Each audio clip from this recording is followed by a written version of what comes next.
Existen muchas historias de chicas a las que les sucedieron cosas. Lee Miller era una mujer que hizo que las cosas sucedieran. Con estas palabras, la actriz Kate Winslet resumía la influencia de una de las figuras más importantes, pero también olvidadas del siglo XX. Y es que Lee Miller, fue una de las pocas mujeres que acudió al frente de batalla durante la Segunda Guerra Mundial. Pero a diferencia de otros, a ella no le tocó empuñar un arma. Le bastó con una cámara para tumbarse en la mismísima bañera de Hitler y pasar a la historia. Y es que con sus fotografías, Miller dio vida a un oficio único, que fue el periodismo de guerra. Así que hoy, en No es el fin del mundo, vamos a hablar de su historia. No es el fin del mundo, el podcast semanal del orden mundial. Y hoy en este episodio, que mezcla lo histórico con lo cinematográfico, con las historias olvidadas, con el periodismo, porque también vamos a hablar un poco de eso, están con nosotros Blas Moreno. ¿Qué tal, Blas? Muy bien, Fer. Aquí con una historia un poco diferente a lo que es un tema que a mí hablar. Personalmente me gusta mucho, así que cuando hablasteis de hacer este tema dije, joder, me apunto enseguida. Estoy dentro. Y la prueba es que tengo una pila de libros que Sí. ni siquiera es todo lo que yo podría haberme traído sobre esto, que es un tema que me encanta. Hoy va a haber una buena sección de recomendaciones, Sí. así que nada, que vayan preparando el bolsillo de los oyentes por si quieren todos estos libros. David Gómez, ¿qué tal, David? Pues muy bien, Fer, te iba a decir que no te haces una idea de lo que disfrutó Blas haciendo el esquema de ese guión, pero es que viendo la cantidad de libros que hay ahí, creo que te lo puedes figurar un poco. Tú también lo gozaste con el esquema, ¿eh? Debo decir que sí. Disfrutamos muchísimo. Pensamos al principio a ver cómo tiramos del hilo y luego salió un esquema bastante Esto bueno. se ve que es un guión disfrutón. Es disfrutón, lo Hay pasamos bastante mucha bien. historieta también, Sí. mucha anécdota. Sí, está muy bien. Y además, hablando de esta película, ¿no? De Lee Miller, que al final es un poco... ¿Qué os habéis ido al cine? Claro. La semana pasada os fuisteis al cine para ver esto. Es un gustazo lo de que sea Yo no, porque estaba en Cracovia. Lo de que No. sea trabajar, ir al cine una mañana, Claro. es alucinante. Como un jubilado o un estudiante. A las 10 de la mañana al cine a ver una peli. Joder, Claro. fantástico. Lo Además, firmaría es que siempre. hay que normalizarlo de ir al cine por las mañanas. Creo que el verdadero placer, la verdadera calidad de vida se mide en la cantidad de veces que puedes ir al cine por la mañana. Es una maravilla tener una sesión mañanera. Sí. Y eso, y que encima sea en horario laboral, una maravilla. Claro, que os pagan por ir al cine. Total. Pero bueno, eso, que habéis visto esta película, Lee Miller. Yo, claro, me pillasteis con los Pierogi allí en Cracovia y Eduardo. ¿Esto de qué va? Un poco sinopsis y demás, info de la peli. Bueno, básicamente, para quien no lo sepa, Lee Miller se estrena este viernes 7 de marzo en España, Vale, plan película de británica, exactamente, dirigida por Ellen Kuras y que está protagonizada por Kate Winslet, a la que mencionabas en la intro, que por cierto, se llevó una nominación al Globo de Oro por esta actuación. Ah, o sea mira. que Es que es está un papel bastante bien. bien conseguido. Lo hace muy bien. Y bueno, un poco habla de la vida de esta fotoperiodista, de Lee Miller, fotoperiodista estadounidense. Te cuenta un poco su vida, cómo entra a trabajar en la revista Vogue en el Reino Unido. No quiero hacer spoilers, pero ahora lo contaremos, básicamente claro. cómo empieza a cubrir la Segunda Guerra Mundial, porque ya va allí al frente de batalla y cómo va documentando todo esto. Antes de nada, también agradecer a Vértice 360, la distribuidora, por Que os invitó al permitirnos, cine. claro, por invitarnos al cine ahí, encima un martes laborable, ¿no? Pero eso, a mí me gustó bastante la película. No sé, Blas, creo que lo comentamos, pero creo que estuvo... A mí me pareció que estaba bien conseguida, que cuenta muy bien la historia de esta persona, que además es una persona muy importante, como tú decías, Fer, pero también muy olvidada, por desgracia, y además es una persona de una complejidad personal importante porque ella al principio es modelo de revistas y de fotografía y en un momento dado dice algo así como que prefiere ser la que hace la foto que ser la fotografiada, ¿no? Y entonces adopta ese papel, digamos, proactivo, de sujeto activo de la fotografía, al principio como fotógrafa más normal, entre comillas, y luego ya se mete hasta la cocina de la guerra y documenta la guerra de una manera impresionante y muy relevante también para el futuro de la documentación de la Segunda Guerra Mundial, del Holocausto, luego lo contaremos. Sí, además al inicio de la película tiene una frase también muy sonada que me llamó mucho la atención, que decía, o se describía a sí misma como: soy buena fumando, follando y haciendo fotografías. Que era como es un buen resumen de la peli también. Sí, es un buen resumen también del personaje. Pues nada, madre mía, el horario infantil aquí. Pues nada, no sois entonces Grinch como Carlos Bollero. Que además, esto es también...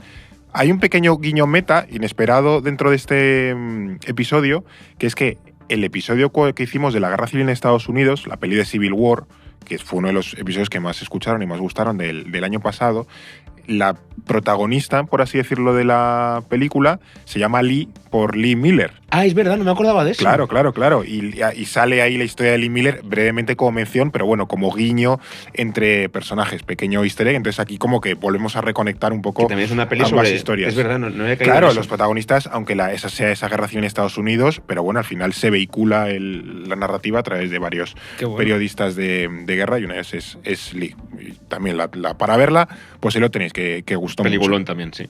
Por cierto, esto parece el tablón de anuncios. Estamos haciendo el repaso del corcho. El día 19 de marzo, que lo mencionamos en el episodio con Argemino, que también gustó mucho, por cierto. Día 19 de marzo. Directo en el ICEX. ¿Vale?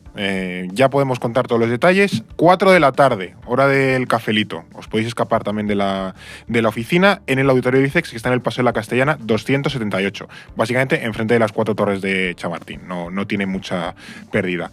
Y vamos a dejar ya el enlace en la descripción del episodio para que te puedas apuntar si quieres. Pero eso, el día 19 de marzo, Día del Padre, a las 4 de la tarde tendremos un directo en el ICEX. Hablaremos un poco de la historia de la internacionalización de España, de cómo España se abrió al mundo, un poco por los 50 años de las becas del ICEX. Al final, 1975-2025, pues en España cambiaron muchísimas cosas. Así que nada, si quieres apuntarte, ahí está. Vamos ahora sí que sí, al tema, por fin. No va a ser una biografía de Lee Miller, va a aparecer en la historia como un personaje relevante, pero hoy vamos a hablar de algo bastante más amplio. ¿Qué vamos a tratar hoy, David? Pues a raíz de esta película de Lee Miller, como bien has dicho, no vamos a hablar solo de Lee Miller, sino que vamos a analizar cómo el periodismo, y en especial la figura de los corresponsales de guerra como ella, han influido en estos conflictos bélicos. Y también cómo su trabajo ha cambiado a medida que han cambiado también las guerras a lo largo del tiempo. Sí, claro. ¿no? Esta influencia ha cobrado especial relevancia en los últimos años, sobre todo con el estallido de la invasión rusa de Ucrania, esa guerra civil en Sudán, que no es tan mediática, pero que también está ahí, o los ataques de Israel en Gaza. La evolución de estos conflictos y la creciente desinformación a través de las redes sociales pues han hecho que el rol del periodista sea aún más importante como arma frente a la propaganda. Sí. Y no es casualidad que, por ejemplo, Israel haya vetado el acceso a periodistas en la franja, o que incluso sus ataques hayan matado a más de un centenar de periodistas palestinos en Gaza. Por eso, hoy vamos a analizar la forma en la que el periodismo ha contado y ha cambiado el curso de las guerras. Así que a través de diferentes conflictos explicaremos cómo se abordaron y qué impacto tuvo el periodismo en el desarrollo de estas guerras. Y por supuesto hablaremos de nombres propios. Mencionaremos a todas esas personas que, al igual que Lee Miller, pues contribuyeron de forma decisiva a enseñarnos la realidad de estas contiendas. Y aviso a navegantes, aunque bueno, creo que la gente que nos está viendo ya lo puede intuir un poco, vamos a tener muchas recomendaciones de libros y películas. Libros gordos, además, que no son libros son muy finitos. gordos. Sí, algunos son bastante generosos. Totalmente. De los de mesilla. Así que hay que tomar apuntes. Coger la libreta del orden mundial y a coger apuntes. Aquí. Bueno, el tema que vamos a abordar hoy yo creo que es asignatura en algunas carreras de periodismo, ¿no? El tema del periodismo de guerra, el reporterismo de guerra y tal. O sea, que a quien le interese, pues mira, ahí lo Yo tiene. no la tuve, por desgracia. Mira que tuve asignaturas irrelevantes en la carrera, pero periodismo de guerra que hubiese molado. Linotipia, o ese tipo de cosas. No, pero algunas bastante peores que la linotipia. El momento cajón de la mierda de David. Total. aquí Mejor no abramos eso porque salen si los no... traumas. Pero bueno, entonces, vamos un poco al origen del periodismo de guerra, ¿no? ¿Cuándo surge exactamente este fenómeno? ¿Dónde podemos situar el punto de partida aproximadamente? Bien, el periodismo de guerra en realidad es un oficio bastante reciente, ¿vale? La guerra existe desde siempre, pero el periodismo de guerra no tanto, por desgracia, ¿no? De hecho, sus orígenes se remontan como mucho al siglo XIX. El punto clave es la guerra de Crimea, que es en torno a 1853, ¿vale? En medio del siglo XIX. Por poner un poquito de contexto para la gente que no recuerde esta guerra, Sí, que no esté muy puesta. que es un poco lejana, claro. es un conflicto que enfrenta por una parte a Rusia contra el Imperio Otomano, Francia, Reino Unido y también Cerdeña. La todopoderosa Cerdeña. Claro, importantísima su Pilar papel. de Occidente. Claro, básicamente eran todos los países en contra de que Rusia se siga expandiendo por la parte del Mar Negro y de Crimea, ¿no? Entonces, la guerra de Crimea es fundamental porque se considera la primera guerra moderna. Se habla siempre de la Primera Guerra Mundial, pero esta, que llega 60 años antes, ya adelanta muchas cosas, sobre todo a nivel tecnología, ¿no? Se utilizan, por ejemplo, armas más avanzadas. También se introducen avances tecnológicos como los barcos de guerra a vapor, el ferrocarril o el telégrafo, que permite acelerar el envío de mensajes, ¿no? La comunicación. Claro. Sí, porque antes era un paisano que salía a caballo. básicamente. Claro. Justo en ese momento es cuando empieza ya la cosa a ir mucho más rápido, ¿no? Y la aparición del telégrafo facilita claramente que la guerra de Crimea diera origen a esa figura del corresponsal de guerra, tal y como la conocemos hoy, ¿no? Claro. A su manera más pedestre, pero ya es un poco ese momento el origen, ¿no? Hasta entonces los periódicos robaban noticias de guerra a medios extranjeros o empleaban a oficiales militares subalternos que tenían un rato libre para mandar alguna carta o lo que sea, ¿no? ¿Qué ocurre? Que encargarle esa labor periodística, entre comillas, a un militar implicado en la guerra, pues tiene evidentes problemas. Puede ser ligeramente parcial. Igual es un pelín parcial, un pelín sesgado, ¿no? Tampoco están comprometidos al 100% con ese trabajo, porque su trabajo es librar una guerra, ¿no? Entonces, de vez en cuando dejaban de mandar cartas, era muy irregular, no cumplían con los formatos básicos del periodismo, digamos, profesional. Así que todo esto, bueno, pues cambió con la guerra de Crimea a medida que también el negocio de los medios y la gente demandaban más contenido y también era más fácil proveerlo. Exactamente. Todo esto lo que hizo es que en el año 1854 el diario británico The Times enviara a un periodista a Crimea para cubrir esa guerra. Y ese periodista era el irlandés William Howard Russell. Russell no era el primer corresponsal de guerra de la historia como tal. De hecho, se cree que ese honor lo ostenta el inglés Charles Louis Grunaysen, que en 1837, ojo a esto, fue enviado a España para cubrir la primera guerra carlista con el Morning Post. Joder. O sea, la primera guerra que tuvo un corresponsal de guerra fue la primera guerra carlista en España. Sí. Bueno, Tanto inventado. Sí.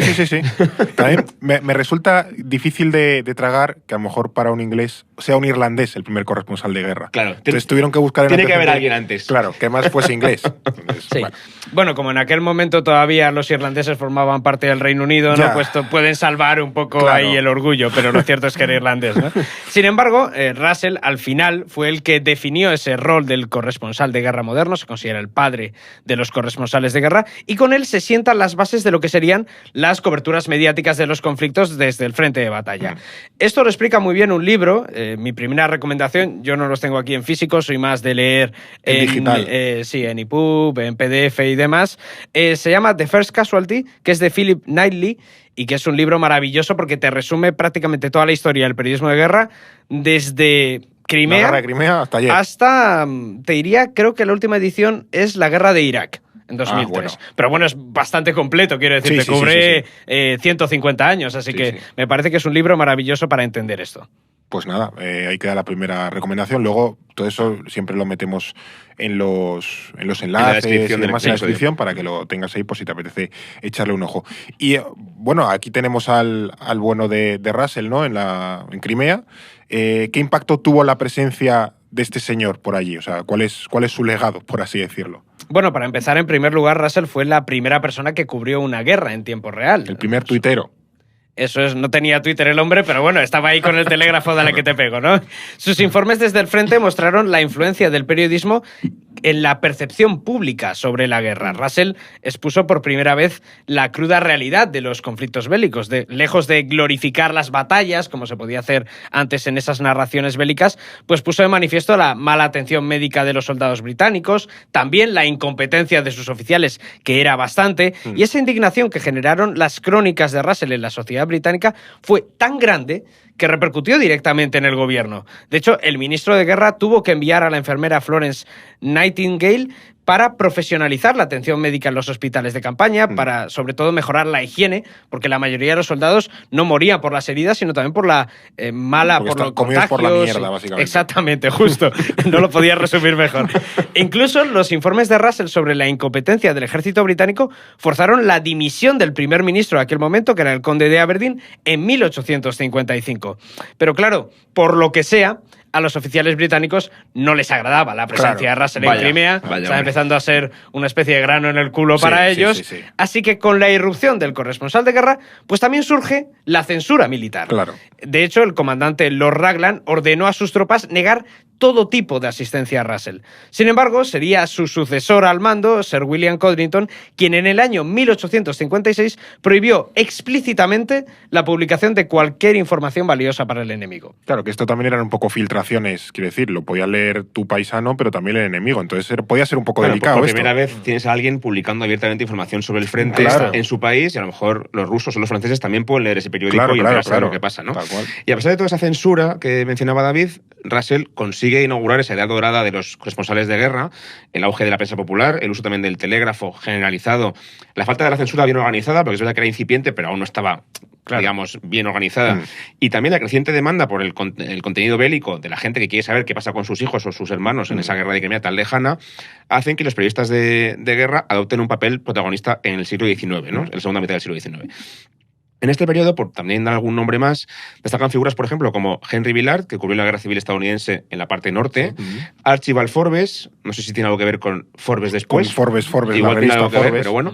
Sido popular por sus crónicas de guerra en la Guerra Franco-Prusiana, en Europa, y también Januarius McGahan, es un nombre un poco... ¿Qué nombre, Januarius? Parece un poco como de los Simpsons, ¿no? Un personaje ficticio. Sí. Parece un poco January en latín, ¿no? Sí, Januarius. Sí, probablemente sea algo de eso. Yo pido disculpas a los descendientes de McGahan, pero bueno, el nombre es un poco gracioso. Sus informaciones sobre las matanzas perpetradas por el Imperio Otomano, por los turcos en Bulgaria, en la Guerra de los Balcanes, facilitó la decisión de Rusia de intervenir en esa guerra en el 1877. Es O sea, decir, que ya desde el momento tienen influencia. Claro, ya vemos que un americano que va a Bulgaria de repente consigue cambiar la geopolítica de la región, ¿no? Por sus crónicas, ¿no? Y del mismo modo, la irrupción de los corresponsales de guerra también vino acompañada de otra aparición trascendental, que es la del fotoperiodismo. De repente la fotografía es una tecnología más o menos extendida, ¿no? Y se puede utilizar también para hacer fotos en la guerra. De hecho, fue en Crimea donde apareció el primer fotoperiodista de la historia, el británico Roger Fenton, que hace una foto que es de las más famosas de la historia de la guerra, que se llama El Valle Tenebroso o El Valle de la Sombra de la Muerte, que es una fotografía. La ves ahora y dices, no es tan especial en realidad, porque no hay nadie. Es un valle lleno de restos de guerra y sobre todo balas de cañón, pero se llama así porque es una zona muy bombardeada durante la guerra y digamos que muestra la crueldad, ¿no? y lo cruento que supone una batalla en esa guerra moderna, además, ¿no? La fotografía en esta época solo podía hacer... Es muy pedestre también. Claro, que quiere decir que cosas en movimiento, en el sentido de cosas dinámicas, no podía fotografiarlas, sino que tenía que fotografiar pues cuerpos de gente o campos de batalla en plan con gente reventada y cosas así, que eso también es muy potente. Claro, hay fotos, por ejemplo, de Fenton en esa guerra de Crimea, de oficiales británicos, por ejemplo, pero la foto más famosa precisamente es esa foto de un valle, entre comillas, vacío, porque también demuestra un poco esa situación de guerra tan difícil, ¿no? Y luego también en estos años comenzaron también a proliferar las ilustraciones sobre escenas bélicas, es decir, que ya no solamente es en la fotografía, sino también la forma de contar la guerra a través de la ilustración, que también es importante, ¿no? Pero esta edad dorada tiene una cara oculta, y es que gran parte de esas crónicas estuvieron marcadas por el sensacionalismo, ¿no? Por ese periodismo un poco amarillista. La demanda de información bélica por parte del público provocó que los editores presionaran a sus corresponsales para que enviaran crónicas cada vez más extensas y también cada vez más picantes, digamos, y más inmediatas. Arregladas. Un poquito maquilladas, ¿no? Claro. Exageradas. Este círculo vicioso lo resumía muy bien el editor del Chicago Times, Wilbur Storey, contra la Guerra Civil estadounidense, que ante el elevado interés por la guerra llegó a decirle a uno de sus hombres, de sus corresponsales, telegrafíe todas las noticias que pueda obtener y cuando no haya noticias, envíe rumores. O sea, se las inventa. Haga lo que quiera, pero tráigame cosas porque esto hay que seguir alimentando. Claro, porque la gente en casa estaba con las noticias de la guerra en plan PEC. Claro. Entonces decía, hay que alimentar. Dame cualquier todo esto, mierda y si es exagerada, mejor. Claro. Habéis dicho, claro, que esta edad dorada del periodismo de guerra se extiende durante toda esa segunda mitad del siglo XIX con la guerra franco-prusiana y tal y demás. Es el momento en el que, claro, se construye un poco el mito del corresponsal de guerra. Pero aquí entramos ya en el siglo XX y en 1914, como sabemos, estalla la Primera Guerra Mundial. ¿Cómo afecta la Gran Guerra, además una guerra tan brutal, a estos corresponsales o al oficio de corresponsal de guerra? Bueno, para empezar, la Primera Guerra Mundial es el acontecimiento que pone fin a esa edad dorada de los corresponsales de guerra. ¿Por qué? Porque es el momento en el que la censura se impone sobre la labor del periodista. Claro. Tienes países como el Reino Unido y Francia que ya habían aprendido esas lecciones de Crimea donde la censura no estaba tan organizada, como decía Blas antes, y también las lecciones de la guerra franco-prusiana. Y eran conscientes de la amenaza que representaban los corresponsales de guerra con esas informaciones. Esta percepción negativa ya había provocado que, por ejemplo, Japón vetara a los corresponsales estadounidenses durante la guerra ruso-japonesa de 1904 a 1905. Sí. O sea que ya había un antecedente a esto. Claro. Sin embargo, estas restricciones pues se intensificaron durante la Primera Guerra Mundial. De hecho, durante este conflicto, el periodismo de guerra estuvo caracterizado por la censura y por el control gubernamental. Tienes a británicos y franceses que crearon oficinas para censurar la información militar y los alemanes usaron la ley de prensa que tenían de 1874 para suspender la libertad de prensa durante la guerra.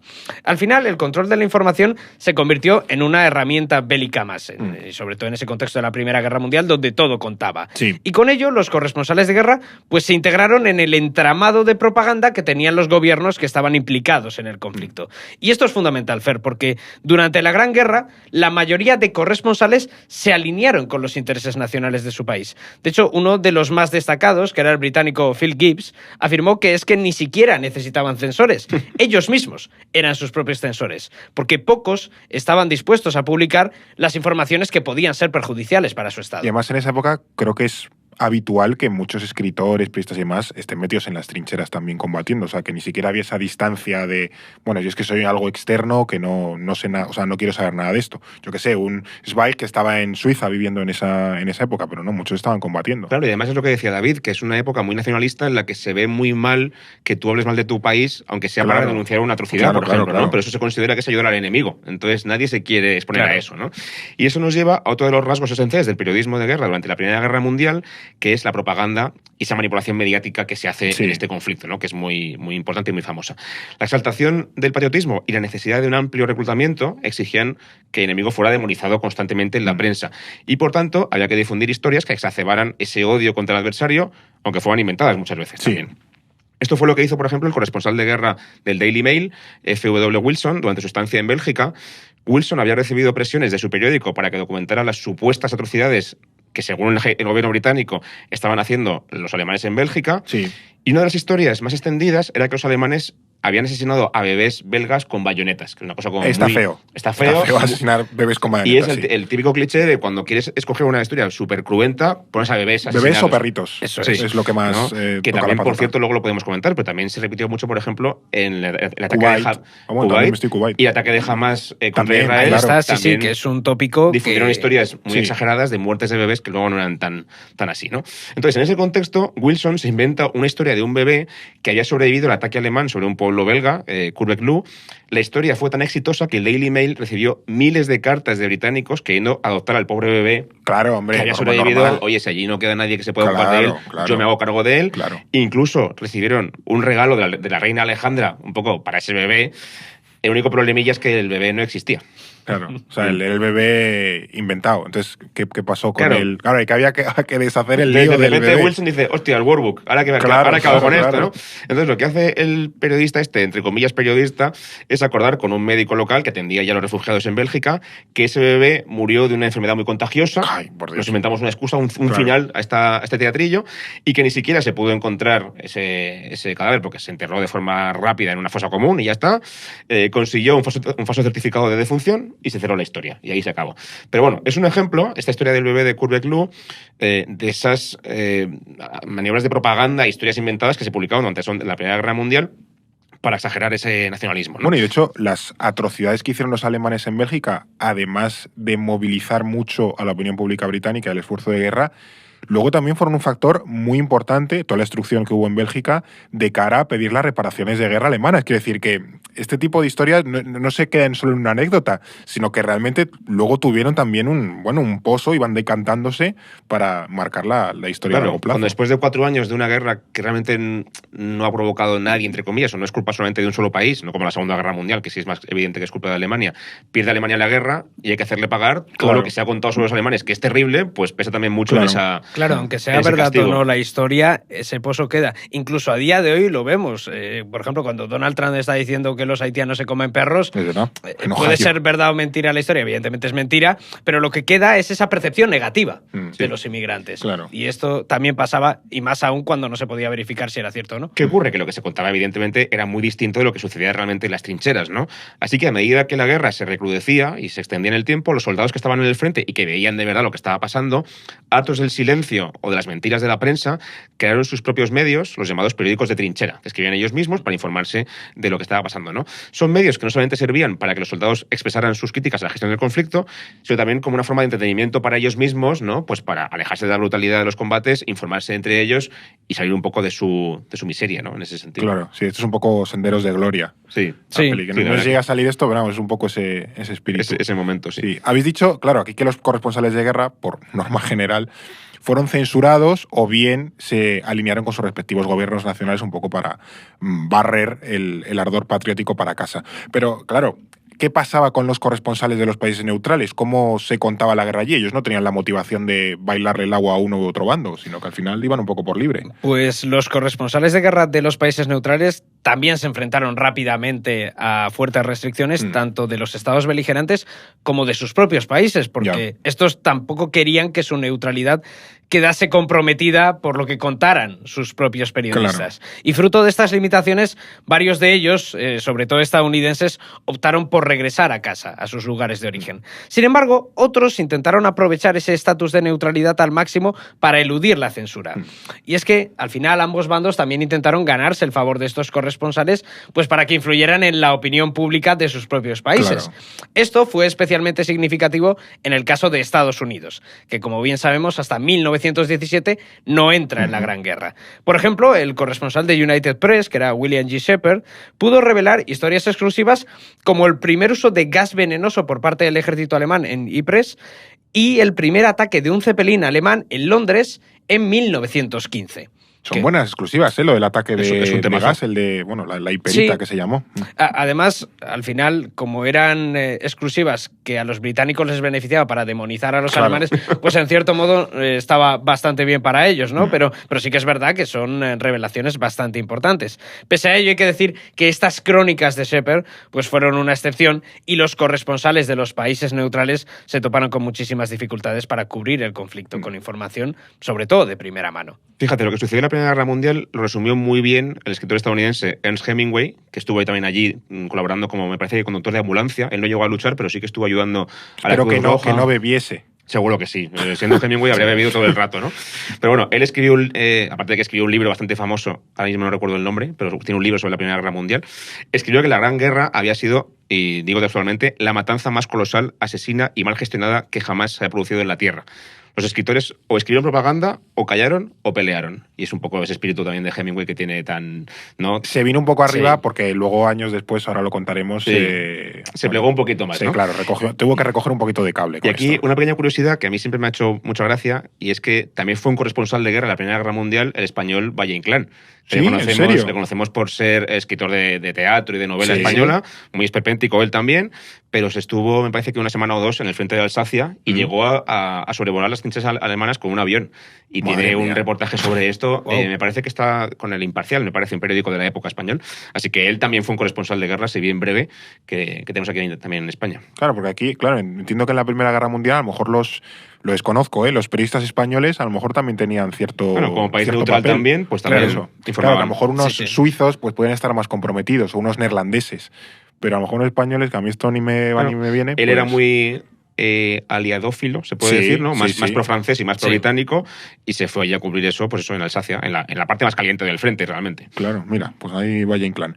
Y luego aquí precisamente estábamos hablando de Hemingway, que sería pues otro protagonista, muy claro además, de uno de los conflictos más importantes del siglo XX, que a menudo no se suele caer en ello, pero lo es, que es la Guerra Civil Española.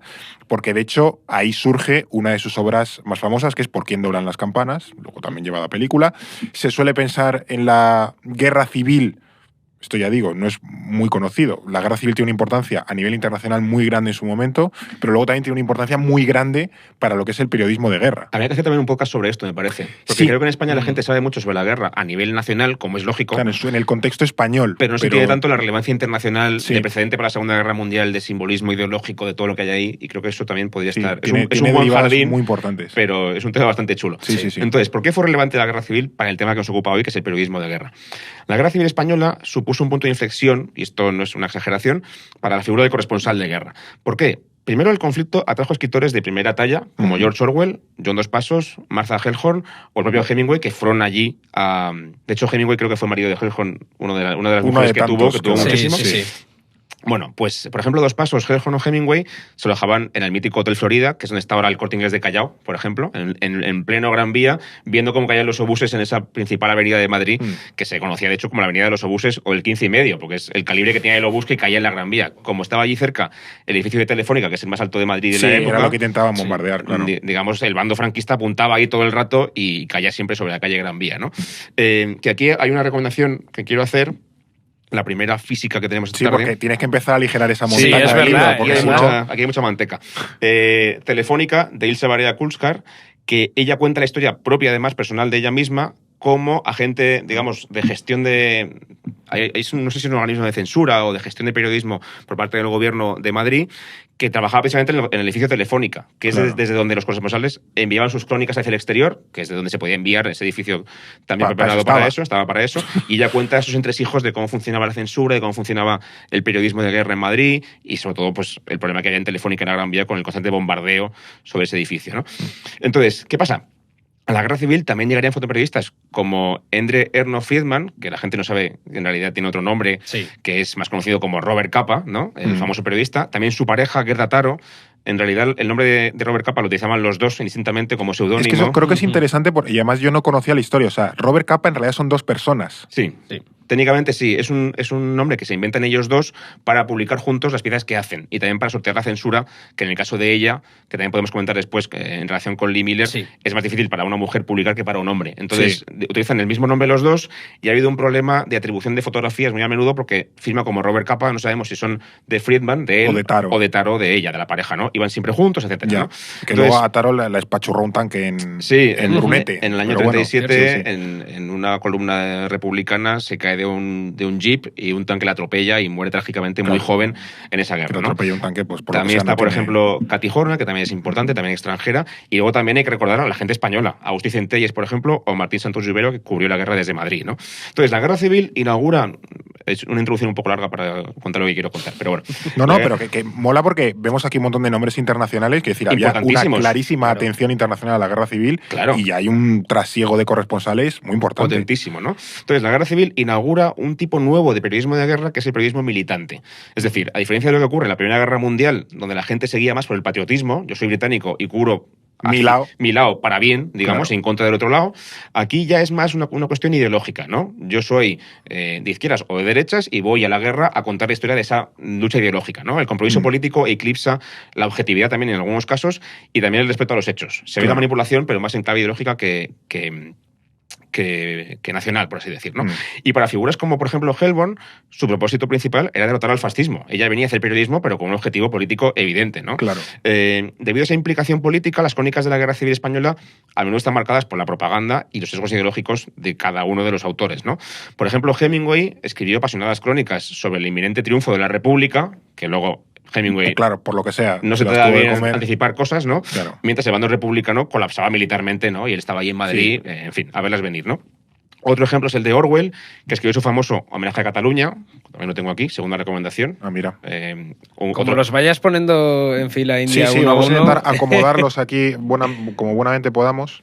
Y Orwell es un ejemplo muy bueno de esto porque él en realidad no viene a España como periodista, viene como guerrillero que se afilia al POUM, al Partido Comunista, un partido que había entonces, y él dice literalmente que viene a matar fascistas.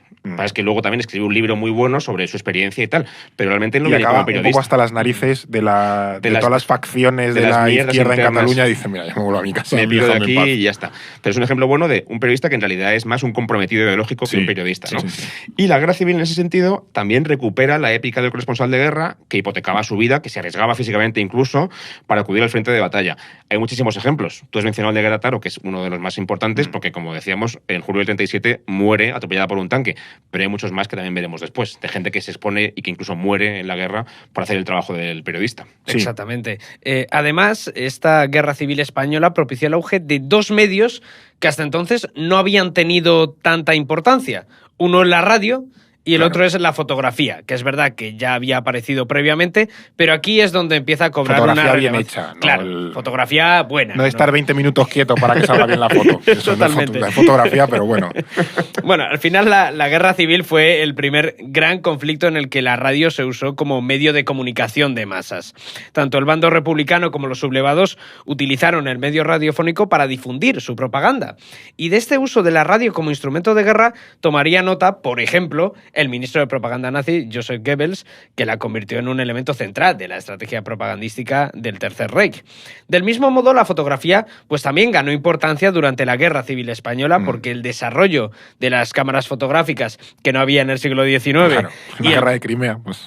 Exactamente, y el perfeccionamiento de las técnicas de impresión pues habían provocado el boom de esas grandes revistas ilustradas entre finales del siglo XIX y principios del siglo XX. Para que os hagáis una idea, durante ese tiempo aparecieron publicaciones como National Geographic, Vogue, Time o Life Magazine.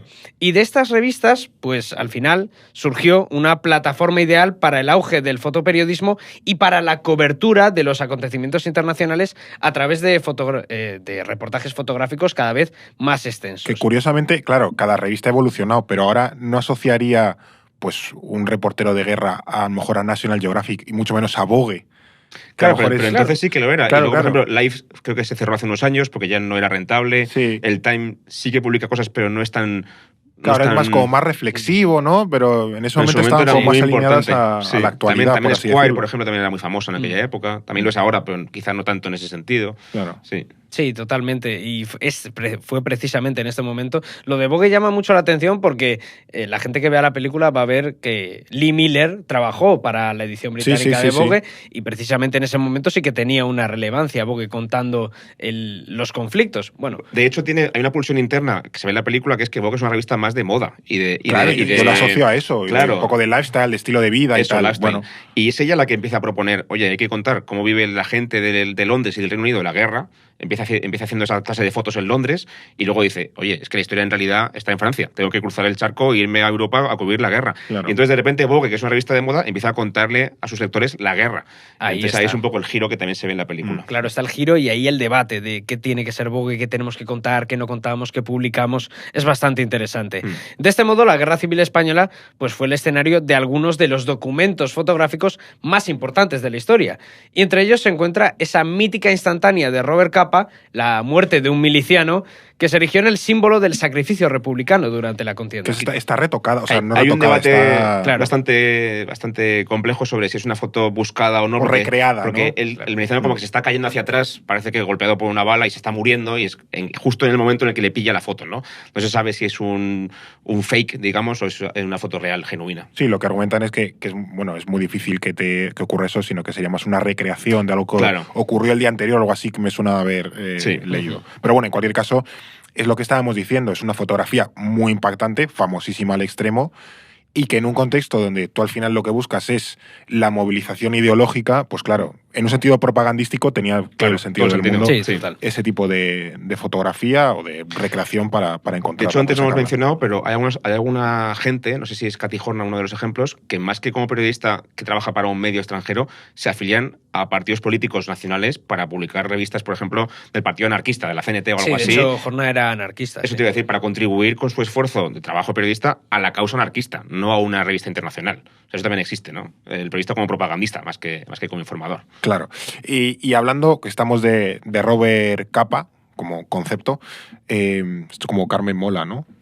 Sí, en realidad hay varias personas. Son varios señores en una gabardina metidos. Quiero recordar que las fotografías de Capa también, no sé, estuvieron como un montón de tiempo desaparecidas, luego aparecieron en México o algo así, o sea que es una historia que a lo mejor también se podía haber perdido, hubiese sido fácil que se hubiese perdido por ahí. Sí, bueno, antes de contar eso, una cosa más sobre el tema de Guerra Robert Capa, que creo que también habla sobre el problema que tiene la mujer a la hora de exponer su trabajo en la guerra, que es que a pesar de que son dos, como ella muere mucho antes, él es más famoso y encima es varón, enseguida asocia su nombre con el de Robert Capa. Y ya no pensamos en Guerra como parte de ese... el nombre del seudónimo es masculino. Claro, eso es lo que quiero decir. Bueno. Entonces, enseguida pensamos en Robert Capa como ese señor húngaro y en realidad hay más cosas después de su nombre, ¿no? Pero bueno, sobre la maleta mexicana que decías tú, las fotos de Capa... y de Greta Taro y también de otro amigo suyo, David Seymour, un periodista estadounidense. Ese sí firmaba como más conocido como Chim, pero sí. Bueno. Porque en realidad creo que tiene origen polaco y su apellido es un poco raro, entonces le decían Chim, ya está. En ese contexto de la guerra civil, lo más normal es que tú para publicar tus fotos las mandes al extranjero, porque no se pueden publicar en España, ¿no? Entonces se mandaban a París. ¿Qué pasa? Que cuando Robert Capa, el señor... Robert Capa hombre, tiene que huir de París durante la ofensiva alemana en la Segunda Guerra Mundial y la invasión de Francia. Él es judío, tiene que ir corriendo allí. Hizo bien. Por lo que sea, él no se puede llevar las fotos y las deja allí, en París. Y a partir de ahí ya, el resto de los negativos, que es un documento gráfico muy importante de la Guerra Civil, se pierde, es una incógnita. Se especula con que pasaron quizá a manos de un general mexicano, Francisco Javier Aguilar González, que fue diplomático de México en Francia en aquella época. El caso es que el tema se pierde durante décadas, hasta que de repente, en el año 95... 50 años después, un cineasta mexicano, Benjamín Tarver, contactó al Centro Internacional de Fotografía de Nueva York diciendo que había encontrado 3 cajas con negativos de la Guerra Civil Española. Creo que se encontraron en un desván. O sea, lo típico que ahora es una caja de repente y estaba ahí. Mierda, ¿no? Por ahí. ¿Qué pasa? Que no fue hasta el año 2007 cuando esos negativos llegan al centro, se tarda todavía 10 años más, y se revela que efectivamente son las fotografías perdidas de Capa y sus amigos durante la Guerra Civil Española.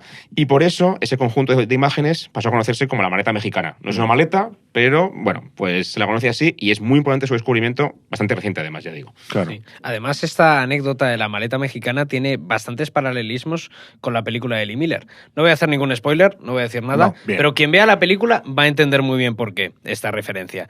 Pero además, todo lo que hemos comentado antes sobre el auge del fotoperiodismo durante la Guerra Civil también guarda mucha relación con la figura de Miller. Para empezar, su trabajo como fotoperiodista no se puede entender sin la influencia de mujeres pioneras como Cati Horna o Gerda Taro, que participaron activamente durante la Guerra Civil Española y que sin duda fueron una inspiración. Del mismo modo, esa irrupción de las revistas con imágenes es la que permite que Miller pueda cubrir los horrores de la guerra desde el frente. Y es que, tal y como se cuenta en la película y como acabamos de mencionar, Miller trabajó para la edición británica de Vogue durante la Segunda Guerra Mundial. Claro, lo sabemos que, bueno, unos meses después de que concluya la Guerra Civil en España, está la Segunda Guerra Mundial. 1 de abril, Día de la Victoria, cautivo y desarmado del Ejército Rojo, ahí acaba la Guerra Civil, eso es. 1 de septiembre empieza la Segunda Guerra Mundial con la invasión de Polonia por parte de la Alemania nazi. ¿Qué impacto tiene el periodismo de guerra en este conflicto? Porque creo que además también le pasa mucho que la Segunda Guerra Mundial es un conflicto súper cubierto desde 1000 ángulos, pero luego el del periodismo de guerra es como no tiene mucha... Como se han contado tantas cosas más, pues es claro, como que esto luego, se queda un poco... Yo que sé, no vamos más a Vietnam, que ahora lo veremos, a veces la Primera Guerra del Golfo y tal, pero la Segunda Guerra Mundial es como si no hubiese habido periodistas por allí, y evidentemente fue un conflicto que estuvo muy cubierto desde los países implicados, países neutrales, pero bueno, que tuvo ahí mucho periodista por ahí dando vueltas. Pues sí, Fer, así es. La Segunda Guerra Mundial hereda muchos de los patrones que ya hemos visto en la Guerra Civil Española. Por ejemplo, el uso masivo de la radio es muy evidente. También la importancia de la propaganda y el auge del fotoperiodismo se intensifican durante este conflicto. Antes de seguir, perdón, me dejo una recomendación más sobre la Guerra Civil Española, que es A Sangre y Fuego, de Manuel Chávez Nogales, que es un periodista español de primer orden de esta época, es buenísimo. Este es quizá el mejor libro que se ha escrito sobre la Guerra Civil en la Guerra Civil, en el año 37. Así que bueno, también está bien. No sé si podemos dejar ya apilado. Sí, porque esto es la de libros de la Estrella. Yo es que tengo una edición que es como más grande, como más ilustradita, que es muy mona, la verdad. Chávez Nogales es otro ejemplo de periodista comprometido, pero no propagandista. Que acaba en Londres. Que en la Guerra Civil, como no es súper republicano ni tampoco súper franquista, no lo quiere nadie, se acaba exiliando, pero tiene unos libros estupendos que se han recuperado hace unos pocos años, y menos mal, porque es una pena que esta gente se hubiera perdido, la verdad. Sí, el de Sangre y Fuego tiene relatos muy chulos. Es un relatos, perfiles de gente en la Guerra Civil, en el año 37, me parece, se publica. Sí. Bueno, volvamos a la Segunda Guerra Mundial, porque esta guerra, este conflicto tan importante, destaca por ser la contienda que encumbra, digamos ya, de forma definitiva, al corresponsal de guerra. La guerra propicia a los periodistas, proporciona a los periodistas un acceso sin precedentes a zonas de combate. Fue durante esa guerra, por ejemplo, donde se empezó a esbozar la idea del periodista empotrado, ¿no? Que se asocia, digamos, con un bando militar, que va siempre con los soldados al mismo tiempo y al mismo sitio al que van ellos, y así pueden, digamos, cubrir de primera mano lo que está pasando en la batalla, ¿no? Esto, por ejemplo, también se ve muy bien en la película de Lee Miller, en la que Miller viaja al frente de Francia con las tropas estadounidenses, e incluso aparece en primera línea en la batalla de Saint-Malo, donde documenta por primera vez el uso de napalm por parte de fuerzas estadounidenses. Que me parece que luego no le dejan sacar esas fotos, ¿no, David? Por no lo que recuerdo sea, mal. Por lo que sea, ¿no? No sabía yo que el napalm era tan O sea, tan antiguo en ese aspecto. ¿Cómo lo vas a saber si no te dejaban leerlo? Claro, no te lo contaban. efectivamente. ¿no? Sí, Es un arma muy nueva que, por tanto, no conviene que el enemigo sepa que se utiliza y, por tanto, ese trabajo de Miller no se llega a publicar, si no recuerdo mal. Otro ejemplo más de este empotramiento de los ejércitos en la Segunda Guerra Mundial es precisamente Robert Capa, que acompaña a los aliados en el desembarco de Normandía en junio del 44. Es el único periodista que desembarca en la primera oleada en la playa de Omaha. Tiene una foto súper mítica, Y las ¿no? míticas- Como de sombras por la playa y Me tal. parece que se perdieron casi Y espaldas. todas, pero quedan 10 o 11 fotos, que son las fotos que todo el mundo conoce como las del día de Normandía, porque son las que Eso él es. toma en la playa, en el desembarco y tal, y que luego, evidentemente, son las que inspiran la película Salvada al Soldado Ryan. Sí, Está sí. prácticamente grabado desde perspectiva de Capa del desembarco. Le ¿no? gustaban unos fregados a... Se metía en unos jardines que alucinas, sí. Ué. Luego me parece que Capa también muere en la guerra de Indochina porque pisa una mina en el año 50 y pico. O sea, otro ejemplo más de un tío que se Claro. expone hasta el final Tanto al cántaro y a la al fuente. final se lo encuentra.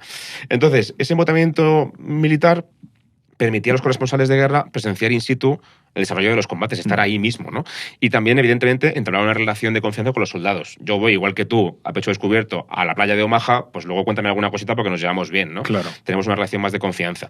Sin embargo, también, evidentemente, limita su capacidad de movimiento, porque va siempre asociado a un batallón, a un ejército, ¿no? No te puedes ir a dar una vuelta por tu cuenta. A donde tú quieras, ¿no? Claro. Y es también, por ejemplo, como se ve en la película de Lee Miller, la censura también está muy presente en la Segunda Guerra Mundial, en ese sentido.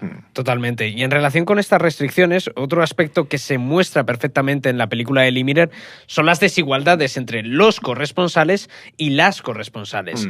El caso de Lee Miller evidencia las dificultades que tenían las mujeres para cubrir el conflicto. Lo hemos visto con Gerda Taro y ahora lo vemos con Lee Miller también porque les impedían primero acudir al frente. Por ejemplo, Martha Gellhorn tuvo que disfrazarse de enfermera y colarse en un barco hospital para cubrir el desembarco de Normandía.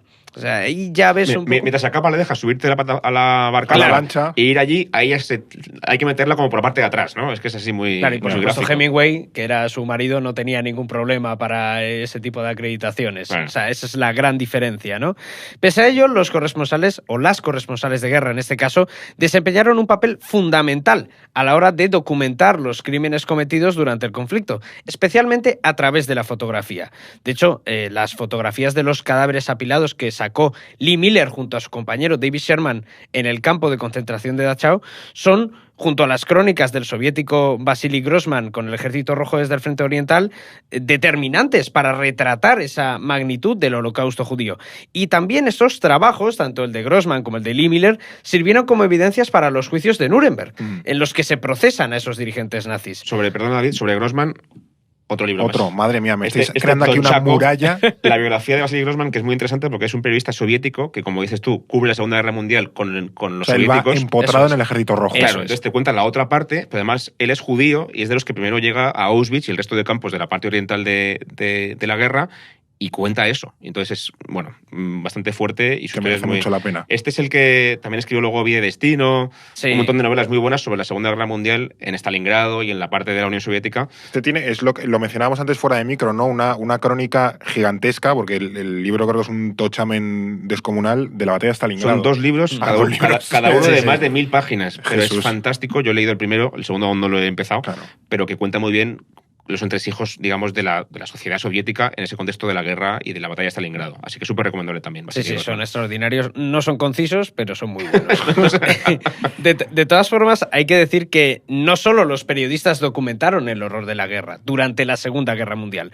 La irrupción del cine también permitió la proliferación de los documentales bélicos o las películas bélicas. Por ejemplo, Estados Unidos reclutó a sus mejores directores, hizo una especie de iniciativa Vengadores con sus mejores cineastas, con John Ford, Los X-Men. Total, John Huston, William Wyler o Frank Capra. De hecho, tú tienes un artículo de esto Sí, en el orden mundial. esto lo hemos mencionado, esta iniciativa, no sé en qué episodio, quizá en el de la geopolítica de Hollywood, puede Quizás ser, en el de Hollywood. que ahí sacamos esos nombres como forma en la que cuando Estados Unidos moviliza a todo el país, también moviliza a los cineastas y vosotros a hacer propaganda. Déjate de qué bello es vivir y demás, y ponte a hacer Y pone a Frank hacer Capra. la batalla de Midway Claro, y ponte a cosas hacer así. batallas de cosas. Justo la finalidad era documentar los esfuerzos bélicos y también los horrores del nazismo. Y precisamente de aquí surge la batalla de Midway, por la que Ford gana el Oscar a Mejor Documental. precisamente por esta Segunda Guerra Mundial. Sin embargo, esta labor de documentación abrió un dilema también en torno a si merecía la pena explicar las atrocidades, si había que ser muy explícito, si por el contrario había mucho morbo. Se abre ya ese dilema en la Segunda Guerra Mundial. Claro, sí, además era propaganda pura y dura, o sea, que es que no había ningún filtro entre medias, era el objetivo movilizar a la opinión pública estadounidense para entrar en la guerra y luego una dentro de la guerra, pues contar lo bien que le iba a nuestros chavales ahí en Okinawa o donde fuese. Que sobre eso, perdón que me vuelva a interrumpir con el quinto libro ya. Casi no tengo hueco, o sea, no sé dónde aparcarlo. El periodo 30 y pico, 40 y pico está muy, muy apretado. Este libro, que nos vino muy bien para hacer el guión de este episodio, El Hablamos a bordo de la Victoria, de Lara Feigel, cuenta las historias de esos occidentales británicos, estadounidenses, etcétera, que viajan a Alemania después de la caída de la Segunda Guerra Mundial. Pues John Huston va a grabar su película, Hemingway y Martha Gellhorn a documentar lo que está pasando allí. Entonces es un poco la historia de la Alemania después de que caiga el Reich, que es una cosa que no se cuenta mucho y está también muy bien. Y también sale Lee Miller, por cierto, que también está por allí unos días. Bueno, apárcalo donde haya hueco, porque aquí yo ya para quien le interese ese periodo muy concreto de la historia, está muy bien. Es verdad que los años de la historia de Alemania inmediatamente posteriores a la Segunda Guerra Mundial no es una época muy conocida. No se cuenta mucho. Los 40 y muchos. Del 44 al 49, que es la época en la que nadie sabe muy bien qué pasa ahí y en realidad pasan muchas cosas. Y hay mucha gente internacional, poetas, periodistas, escritores, yendo allí a entender qué ha pasado en Alemania después de la Segunda Guerra Mundial y aparecen eso. Billy Wilder, Lee Miller, un montón de gente interesante, Thomas Mann. Así que bueno, si quieres friquear sobre esto, ahí tienes una referencia. Pues menos mal que eres alto, Fer, ¿eh?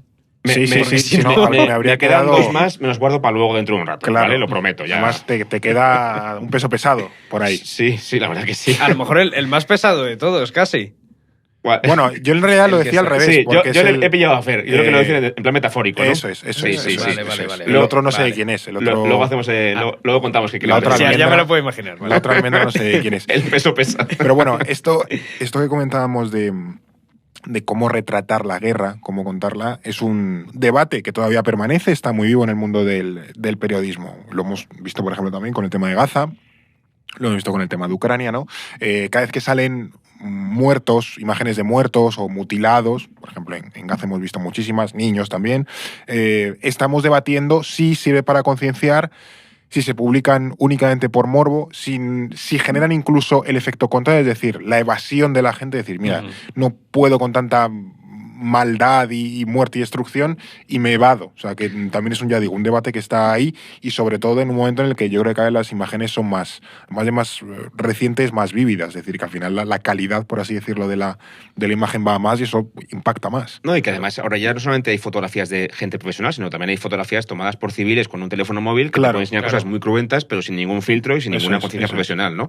Y es un debate que además no se ha llegado a cerrar. Yo escucho siempre voces a favor y en contra todo el rato y sigue sin haberse concluido esa historia, ¿no? Bueno, hasta en Ucrania las imágenes estas de los drones, que el propio dron graba cómo le suelta la bomba o lo que sea, o la granada, al ruso que está debajo, revienta y otro más en el cielo. Y chimpún, ¿no? Claro. De hecho, hay una escena muy reveladora sobre esto, sobre este dilema perenne en la película de Lee Miller, en la que Lee Miller, le pregunta a su editora, a Audrey Withers, la editora de Vogue en el Reino Unido, por qué no han publicado sus fotos sobre los campos de exterminio. He hecho un reportaje estupendo sobre esto, hay que concienciar sobre esto, hay que contarlo, y no se ha publicado. ¿Por qué? ¿Y qué ocurre? Pues que el gobierno británico ha censurado esa publicación, no le han dejado a Vogue publicar eso, porque textualmente no querían perturbar más a la población británica una vez acabada la guerra. Ya hemos sufrido muchísimo, no hace falta que también... Exactamente, hay que pasar página y tal. Y lo que ella argumenta es, o sea, esto hay que contarlo porque es importantísimo, si no, no podemos pasar página, ¿no? Pero bueno, ese debate existe ahí. Y esas restricciones, unidas a la importancia que ganaban los fotoperiodistas durante la Segunda Guerra Mundial, propiciaron un cambio radical en el modelo de negocio también del fotoperiodismo. Se dan cuenta también ellos mismos que no pueden vivir, digamos, a expensas de la censura o de los gobiernos, claro. Exactamente. Y es que, tras el conflicto, Robert Capa, su amigo Chim, es que antes he mencionado, y otro gente importante como Henry Cartier-Bresson, fundan en el año 47 la famosa agencia Magnum, que es una agencia importantísima para el mundo de la fotografía, porque con ella los fotoperiodistas pasaban a tener un control total de los derechos de autor y distribución de sus fotografías, de su trabajo, ¿no? De esta manera, y también un archivo, por cierto, porque las fotos de Lee Miller estarían en Vogue seguramente, pero ahora ya están en manos de ellos mismos en Magnum, ¿no? De esta manera, los periodistas ya no dependen de las restricciones comerciales y editoriales del medio de la época. Magnum otorga a los fotógrafos la capacidad de desarrollar su trabajo de forma independiente y también colaborativa con otros compañeros, ¿no? Pone en común una infraestructura muy importante para ellos, que aún existe, por cierto. Magnum y luego sigue siendo... es Magnum quien le vende la foto foto al periódico tal, el periódico cual. Quien organiza ese trabajo sin que tenga que estar el periodista que está en medio de Vietnam, en medio de la selva, preocupándose de si le vendo la foto a Life o al Squire o a Time, ¿no? Entonces, gracias a esa autonomía y a su red de colaboradores, Magnum pudo cubrir los grandes acontecimientos del siglo XX, de la segunda mitad del siglo XX, y lo hizo de una manera más íntima, más cercana y también retratando la realidad de los hechos con toda su crudeza, gracias también a esa independencia que le daba tener la agencia detrás. Claro. Sí, que esto, que me estaba acordando también de que es Chaplin el que monta United Artists y demás, que al final es un poco en la pelea de grandes corporaciones que al final te pueden censurar artísticamente. Una reacción habitual ha sido, bueno, pues me lo monto por mi cuenta, nos sindicamos contenidos un poco entre periodistas independientes y vamos tirando precisamente para no depender de eso. O sea, está claro, y aquí es un punto de influencia crucial, que Magnum sienta las bases del fotoperiodismo actual. Y curiosamente, sí ha habido una guerra, un conflicto que ha influido en cómo percibimos las guerras hoy en día en la actualidad. No es la Segunda Guerra Mundial, curiosamente, sino la guerra de Vietnam, que es menos conocido pero también importante. ¿Qué hace tan relevante a Vietnam para que tenga tanta influencia en lo que es el periodismo de guerra a día de hoy? Pues mira, Fer, la guerra de Vietnam incorpora un elemento que hasta entonces había sido residual, que es la televisión. Que íbamos añadiendo primero claro, hemos hablado la radio, de la foto, del telégrafo. El telégrafo. Hemos hablado del telégrafo. Hemos hablado de la radio, de la fotografía, el cine. Del cine. Ahora metemos la televisión. La irrupción de la televisión entre los años 50 y 60 como medio de comunicación de masas modificó por completo la cobertura mediática de los conflictos. Por primera vez, la gente podía ver a través de la pantalla lo que estaba sucediendo en cualquier parte del mundo. Así, el público estadounidense presenciaba ante sus ojos los efectos que tenía el napalm en la población, la matanza de civiles o la muerte de sus propios soldados. Ese impacto emocional que generó presenciar los horrores de la guerra contribuyó enormemente al rechazo que los estadounidenses terminaron teniendo del conflicto. Sí. En este sentido, la guerra de Vietnam también da paso a un nuevo tipo de periodismo. Si habíamos hablado, por ejemplo, en la guerra civil de un periodismo militante, aquí hablamos de un periodismo de denuncia.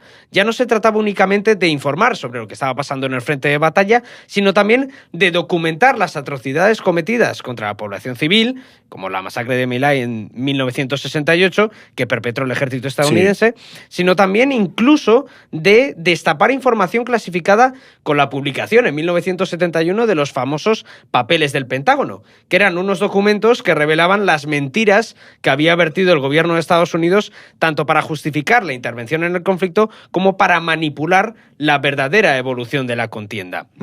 Los papeles del Pentágono mostraron hasta qué punto el gobierno estadounidense había maniobrado para socavar la información de los corresponsales de guerra. Y es que por primera vez desde el siglo XIX, el periodismo se estaba convirtiendo en una amenaza real al poder. Claro, que es la época esta dorada de Woodward y Wilson y tal, no sé qué.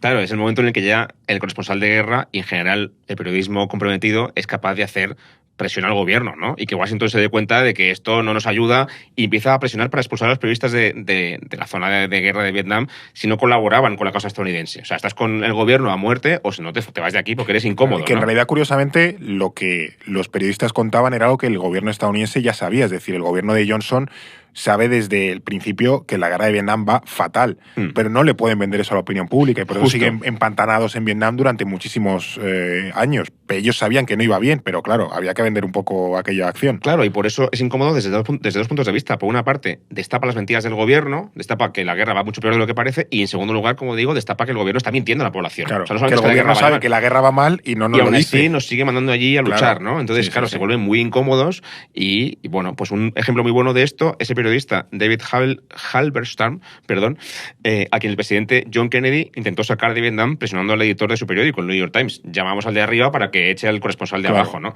Kennedy no solamente no lo consiguió, sino que Halberstam terminaría ganando el premio Pulitzer en el año 64 por denunciar la incompetencia flagrante del gobierno de Vietnam del Sur, que era, digamos, el bando aliado de Estados Unidos en la guerra de Vietnam, en esa lucha contra Vietnam del Norte, ¿no? ¿Qué ocurre? Que las autoridades estadounidenses no emplean solamente la técnica del palo. También utilizan, digamos, la parte de la zanahoria, ¿no?, de la estrategia, agasajando a periodistas con su maquinaria de propaganda. Las agencias de servicio de información invitaban a corresponsales de todo el mundo a conocer de primera mano lo que pasaba en Vietnam, ¿no? En el típico tour propagandístico que te enseño solamente lo que quiero que veas y no lo demás, ¿no? Todo esto refleja el principal problema que tenía Estados Unidos en Vietnam, y es que era una guerra sin un enemigo fácilmente identificable, porque es técnicamente todo el pueblo de Vietnam podría ser un enemigo en cualquier caso. Tampoco hay una causa claramente identificada y explicada a la población, y tampoco hay una amenaza directa a Estados Unidos. Estamos metidos en una guerra larguísima y muy complicada sin que esto nos suponga a nosotros una supervivencia o una amenaza real al país. Era combatir comunistas y tal en el marco de una guerra civil dentro del propio Vietnam. Súper lejos de casa, ¿no? Claro. Entonces Washington necesitaba seducir de alguna manera con su narrativa a la población civil a través de una masiva campaña de relaciones públicas que, como sabemos, no consiguió, porque al final la gente se hartó y salió a la calle y protestó y acabó la guerra, ¿no? Sobre la guerra de Vietnam os quiero recomendar otro libro más, este no lo tengo físicamente, pero es muy interesante, que además es un libro de periodismo de los más conocidos de la historia, Despachos de guerra, de Michael Herr. Es un clásico, un ejemplo del mejor periodismo, porque además se escribe durante esos últimos años de la guerra, en la parte más cruenta y ya más innecesaria de la guerra, porque seguimos aquí el año 70 y pico, ¿no? Y además es muy crudo, entonces explica muy bien lo que pasaba en ese conflicto. Qué feo que estemos hablando de Vietnam sin Eduardo. La verdad es que sí, pero es que está de vacaciones. Mira, he preferido la muerte, claro, sinceramente. Si no vienes... Pues nada, no, pues aquí estamos. Estaría contando batallitas de su viaje. Pero bueno, este libro que has mencionado, el de Michael Herr, es uno de los libros más importantes de la historia del periodismo, y luego también es un reflejo de algo que ya habíamos visto en otros conflictos, que aquí se manifiesta de manera absolutamente clara, que es la importancia de contar la guerra después de la guerra. O sea, que cuando acaba un conflicto, pues evidentemente quedan muchas heridas y que parece que muchos se olvidan de, bueno, acabó la guerra, pues ya está, se ha terminado todo. No, aquí que pasan más cosas después. Exactamente. Michael Herr al final es un ejemplo de la importancia de preservar la memoria histórica en los conflictos una vez han sucedido. Esto tiene mucho que ver con lo que decía el fotoperiodista colombiano Jesús Abad Colorado, una cita que nos mencionó nuestro compañero José Manuel, colombiano también, que afirmaba que no se puede pasar página sin haberla leído antes, claro, haciendo referencia a ese conflicto colombiano entre el gobierno y la guerrilla, y lo refleja bastante bien esta idea de Michael Herr. Y en este sentido, Herr, hay que decir que no fue pionero. Ya habíamos tenido otros clásicos de la literatura bélica, como Sin novedad en el frente, de Eric María Remarque, que además se hizo una película hace poco, ¿no? Sí, se versionó, bastante buena, o que cuenta los horrores de la Primera Guerra Mundial, o Si esto es su nombre, de Primo Levi, que narra la experiencia de un judío en un campo de concentración en Auschwitz. Son dos libros bastante potentes. Además, también, con experiencias los dos autobiográficas, porque Remarque lucha en la Primera Guerra Mundial y Primo Levi pasa por el trauma del Holocausto también y sobrevive. O sea que... Efectivamente. Sin embargo, Herr contribuyó a que otros periodistas siguieran su ejemplo durante aquellos años. Por ejemplo, otro caso más reciente de este fenómeno es Los muchachos del Zinc, la obra de la periodista bielorrusa y premio Nobel de Literatura también, Svetlana Alexievich, que cuenta la historia de los soldados soviéticos que participaron en la guerra de Afganistán entre 1979 y 1989. Además, el título es bastante revelador porque hace referencia a los ataúdes de zinc en los que regresaban los soldados muertos a la Unión Soviética, así que refleja ese trauma. Aquí hay otro ejemplo interesante, también español, que es Gervasio Sánchez, que es un periodista que cuenta la guerra de Bosnia y el genocidio de Ruanda en su momento, pero luego ha seguido yendo a esos países para retratar a la misma gente a la que retrató en su momento.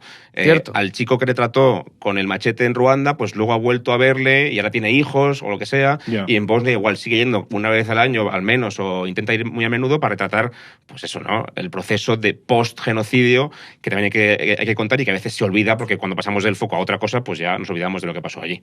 Eso es. Es como que al final esas heridas que quedan latentes se olvidan, se pasa página sin realmente abordar todo lo que es la posguerra.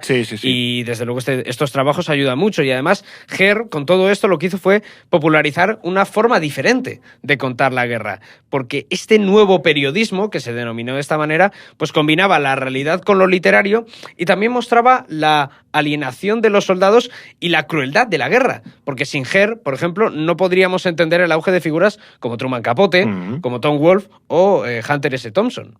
Al final es el precursor de toda esta nueva generación de nuevos periodistas. Sí. Y bueno, también en esos años, es que claro, no lo hemos mencionado, habrá mucha gente que le habrá leído y esté pidiendo a gritos que salga ya este nombre, porque en esos años surge otro personaje clave en esta historia del periodismo de guerra, que no es nada más y nada menos que Ryszard Kapuscinski, qué influencia tiene Kapuscinski, Chupito, en este ámbito del periodismo el de peso guerra. pesado que estamos Sí, esperando, el peso spoiler, pesado. ha llegado ya.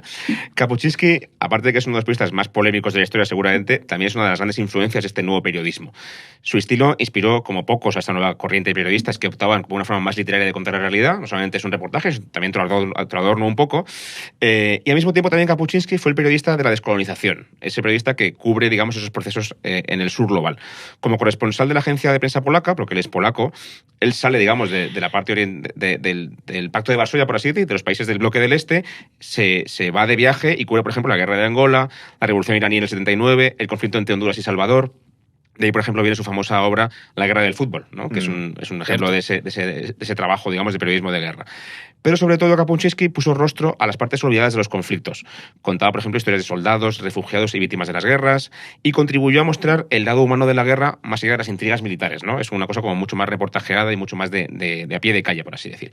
Y esto es clave porque muchas veces se ha criticado a Kapuscinski, y aquí viene la parte polémica del personaje, porque exageraba y a veces incluso manipulaba o directamente se inventaba cosas, ¿no? Y esto es muy polémico porque es un referente muy importante, pero también complicado de gestionar. Claro, es que si al final haces un poco de narrativa, pues bueno, hay huecos que a veces hay que cubrir. Claro, se ha demostrado que hay cosas que luego no eran tal y como alguien les contaba, o que no estaba allí cuando dice pasó, que sí que estaba. Claro. Entonces, es verdad que, desde mi experiencia, Kapuscinski es muy bueno para acercarte a un conflicto o a un país, pero tienes que recordar siempre que lo que te cuenta no tiene por qué ser 100% fidedigno a los hechos. Te da el ambiente, pero igual no es 100% periodístico, ¿no? Claro. Y aquí lo que hace Kapuscinski es abrir un debate sobre los límites deontológicos del periodismo, que también sigue abierto todavía, que es: ¿hay que ser completamente aséptico y fiel a los hechos, o merece la pena de vez en cuando tomarse alguna licencia para explicar mejor la historia y que funcione mejor y se venda mejor y se lea mejor? Ya. Bueno, pues no sé muy bien con qué quedarme. Yo creo que es mejor intentar ser siempre todo lo fiel que se pueda, pero es cierto que Kapuscinski ha demostrado que ha vendido libros para aburrir con este estilo un poquito más digamos, abierto, ¿no? Por así decirlo. Sí, yo reconozco que no lo he leído. Es que me da un poco de pereza el señor. A ver, el tío escribe como Los Ángeles. Y aquí viene otra recomendación, que no es un libro sobre guerra, pero que está genial, que es Viajes con Heródoto. A mí me encanta este libro, es uno de mis favoritos. Que esto ya no va del tema, ya como un libro de Kapuscinski. No, porque lo tenía en casa y digo, es que es un muy buen ejemplo de cómo escribe él. El tío se va a viajar por la zona por la que viaja Heródoto, viajero griego del siglo Catapún, del siglo V a.C., me parece, o IV, y entonces va por Irán, va por la India, va por un montón de sitios y te cuenta sus experiencias sobre esos viajes. Escribe muy bien, es muy entretenido, pero tienes que tener cuidado con, primero, que está muy mitificado, entonces te puede dar pereza, y lo entiendo también, y luego que no todo lo que dice... Tiene una biografía de Haile Selassie o algo así, ¿no? De la sí, caída de... creo que se llama el emperador o el imperio. Sí, algo Sí, tiene un bueno, montón. Yo sé que hemos hablado de este. Tiene la del Shah también en Persia, La por del ejemplo, Shah, en sí. Irán. Tiene una sobre la URSS. Yo, por ejemplo, me tocó leer en el instituto Un día más con vida, que es el que trata la guerra civil angoleña. Vale. Sí, está muy bien también. Es que escribe súper bien. Tiene muchos libros y es lo que dice Blas. Son muy buenos. Es verdad que luego te das cuenta de que todo lo que te cuenta pues no es tan así. Es el problema, bendito problema de la gente que escribe bien, que te cuela cualquier cosa. Claro. Porque claro, si escribe bien, pues, joder, Entonces te lo debes. hay como una sensación como de traición por parte de los fans de Kapuscinski, porque de repente se han dado cuenta de que no es todo tal y como él lo cuenta. Entonces, si les criticas eso, te dicen, ya, pero es que es muy bueno. Ya, pero es que estaba mintiendo, tronco. Entonces es un poco esa decepción, ¿no? Con el padre que te ha mentido. Un poco eso así. Es, sí. Pues nada, el Taylor Swift del periodismo de guerra, el que más fandom ha construido. Vamos a cambiar de tercio. Bueno, está claro que Kapuscinski marcó un punto de inflexión, es lo que hemos dicho en esa historia del periodismo. Luego creó mucha escuela, una forma también de contar los conflictos. Pero llega el año 89, sabemos que cae el muro de Berlín, el bloque comunista se desintegra y ahí pasamos ya a los 90, momento de unipolaridad estadounidense, otros conflictos también que se fundamentan pues, en la descomposición de todo el mundo comunista. Y aquí Washington, por ejemplo, pone los ojos en Oriente Próximo. Primero, con la guerra del Golfo del año 90-91, esa invasión del Irak, de Saddam, de Kuwait y toda la respuesta internacional. Y luego, sobre todo, que es también de las partes más polémicas, la guerra de Irak en el año 2003. ¿Qué cambios en lo que es el periodismo se producen en ese contexto, en esos nuevos conflictos de Estados Unidos? Pues mira, Fer, al igual que le pasó al Reino Unido y a Francia en la Primera Guerra Mundial, que habían aprendido las lecciones de Crimea y de la Guerra Franco-Prusiana, la Guerra del Golfo primero y especialmente la Guerra de Irak demuestran que Estados Unidos había aprendido la lección de Vietnam. Porque en la Guerra de Vietnam se había evidenciado algo, es que la percepción de la opinión pública te podía hacer perder un conflicto, aunque tú lo hubieras ganado en el terreno militar. Sí. Por tanto, las autoridades estadounidenses no estaban dispuestas a repetir los errores del pasado o a que les volviera a suceder lo mismo en Irak. Aunque bueno, es discutible que no les sucediera lo mismo, pero bueno, al margen de eso, no era su intención. ¿Cómo podían evitar que la prensa retransmitiese en vivo los crímenes y la incapacidad del ejército estadounidense? Pues la respuesta la encontraron precisamente en el Reino Unido, porque en el año 1982, la primera ministra británica de aquel momento, Margaret Thatcher, enseñó a los estadounidenses cómo había que controlar a la prensa en un conflicto bélico y dio una auténtica masterclass durante la Guerra de las Malvinas con Argentina. Porque ahí Thatcher lo que hizo fue imponer el llamado sistema pool. Mediante este método, el gobierno británico restringía y centralizaba la cobertura mediática del conflicto. Hay que decir que era bastante fácil también porque las Malvinas no dejan de ser unas islas remotas. A ver cómo llegaba un periodista allí. Claro, exactamente. Entonces ahí Londres lo que hacía era limitar al máximo el número de periodistas acreditados. De hecho, las acreditaciones solo se podían conseguir a través de la Marina, que seleccionaba de forma supuestamente aleatoria qué periodistas iban a acudir allí a las islas. Y claro, una vez allí, pues todos los periodistas tenían que cumplir con las estrictas normas de la censura militar. De lo contrario, no podían usar los buques de guerra que eran necesarios para enviar la información al Reino Unido. Vaya, conclusión, hombre, que Thatcher en todo momento consiguió controlar la información que salía de Malvinas. Claro, por supuesto, Estados Unidos mira con atención ese proceso y aprende y busca adaptar el sistema pool de los británicos al contexto de la Guerra del Golfo y después también de la de Irak. Y de este modo se populariza la figura del periodista empotrado, que ya vimos también en la Segunda Guerra Mundial, pero que aquí es ya donde se generaliza de forma definitiva y consolidada, ¿no? Yo creo que es de las formas más habituales que hay para cubrir un conflicto. Claro, y a menudo hay gente que se va un tiempo empotrada y luego se desvincula del ejército, pero sí que pasa un cierto tiempo allí con ellos para poder ver lo que pasa, ¿no? En Irak, por ejemplo, los corresponsales de guerra fueron integrados por primera vez dentro de las unidades militares y acompañaban a los soldados en sus operaciones, incluso, ¿no? Por un lado, esto proporcionaba, como ya hemos dicho antes, al periodista un acceso sin precedentes al frente de batalla, pero también, por otro lado, restringía al máximo su libertad de movimientos y su capacidad de informar de forma independiente, porque todo lo ves desde el prisma de un bando implicado en el frente, ¿no? Por ejemplo, los corresponsales no podían mostrar imágenes sobre las bajas sin autorización, para no, digamos, azuzar un poco el miedo ese de la población civil, alarmar sobre la muerte de soldados de tu país. O también debían firmar acuerdos que limitaban la información que podían divulgar. De nuevo, censura militar con esteroides ya. Aquí ya sí que funciona de puta madre. Con perdón. Que sé que luego hay gente que nos critica por esta. Claro, que por estos escuchan la chavalada en el coche o en casa y tal. Perdón, queridos. Soy un poco mal hablado. En la práctica, eso también facilitaba que los grandes medios abrazaran la versión oficial del gobierno estadounidense. Es decir, que cuando tú pones un embudo ya desde terreno, al final lo que se publica desde la gran cabecera en Nueva York o en Washington, pues es una cosa que te beneficia, ¿no? Claro. Y en esta línea, la guerra de Irak fue el primer gran conflicto en el que los periodistas se convirtieron en un objetivo de guerra, que también es una novedad que introducimos ahora, ¿no? Hasta ahora han ido a la guerra durante ya más de un siglo, pero nunca han sido un objetivo realmente sexy para el bando, ¿no? Sí. Sin embargo, en la guerra de Irak, entre 2003 y 2011, mueren más de 190 periodistas, que ya se convierten en un objetivo a batir, ¿no? Nunca antes se había registrado tantas bajas de periodistas en un conflicto, y es que los corresponsales aquí ya sí son objeto de secuestros, por ejemplo, por parte de los insurgentes yihadistas, y también de ataques de tropas estadounidenses. Que aquí hay un ejemplo muy conocido, que es, primero, el bombardeo del Hotel Palestina en Bagdad, donde murió asesinado el periodista español José Couso. Siempre Estados Unidos ha negado que fuera responsable de esto, que fue un accidente, pero lo cierto es que sabemos que el tanque atacó y bombardeó un hotel que se sabía que era un hotel de periodistas, que no había ninguna amenaza desde allí, y nunca se han, nunca han hecho responsables. Exactamente, nunca han permitido que se investiguen ni hecho nada por resarcir un poco a la familia, ¿no? Y luego también está el llamado asesinato colateral, en el que un helicóptero estadounidense asesinó a 2 periodistas de la agencia Reuters también en Bagdad, que es la capital de aquí. O sea que esto ya es cada vez más habitual, pasa de vez en cuando, sobre todo a partir de la guerra de Irak.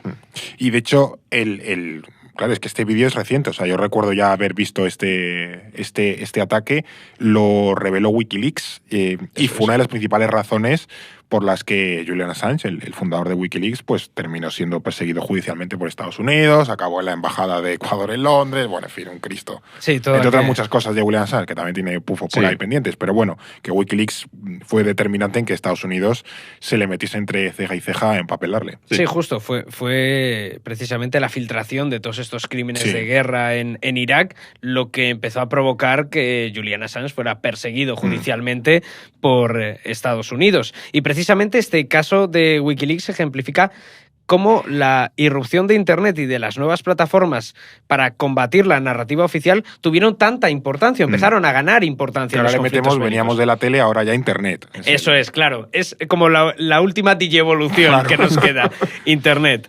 La filtración de estos crímenes de guerra cometidos por Estados Unidos, la aparición también de blogs y redes sociales y la viralización de vídeos de ataques estadounidenses, pues despertaron la indignación del público y deslegitimaron la narrativa de Washington a nivel internacional. Al hilo de esto, Irak también nos muestra un cambio en la forma en la que se cubren las guerras. Y es que, además de estos periodistas empotrados, que ya se consolida esa forma de periodismo, las principales cadenas retransmitían al minuto y en tiempo real lo que estaba sucediendo en territorio iraquí, prácticamente como si fueran unas elecciones, con tus gráficos, al segundo viendo los bombardeos de Bagdad. Es la época dorada de la CNN, por ejemplo. Sí, exactamente. Al Jazeera, todo Todos esto. estamos pensando justo en eso, en ver al corresponsal de la CNN en Irak o ver al Jazeera en directo los bombardeos del ejército estadounidense en Irak. Esto ya lo habíamos visto en menor medida en el genocidio de Ruanda y en esa guerra de Bosnia durante los 90, que lo comentaba Blas, donde los periodistas pues también tuvieron que enfrentarse a un riesgo inédito hasta entonces. Bosnia, por cierto, que fue la cuna o que curtió a una importante generación de corresponsales de guerra españoles. Hablábamos antes de Gervasio Sánchez, también Ramón Lobo, Arturo Pérez Reverte, si no me equivoco, también estuvo ahí en Bosnia. Es su época buena, diría yo. En su prime Pérez Reverte, luego ya fue derivando. Exactamente. Sin embargo, es verdad que Irak es la guerra que lo cambia todo, porque de pronto la guerra se convierte en un espectáculo televisivo, te diría que sin precedentes. Claro. Sí, ahí ya pasa a ser un espectáculo, básicamente, que seguir minuto a minuto, que es también un poco como se está alimentando ahora en las redes sociales. Aquí de Irak podríamos pasar, por ejemplo, a las guerras de Libia y Siria, porque, bueno, también aparece un nuevo enemigo, que es el yihadismo, ¿no? Los periodistas empiezan pues, a secuestrar a los yihadistas y se los cargan.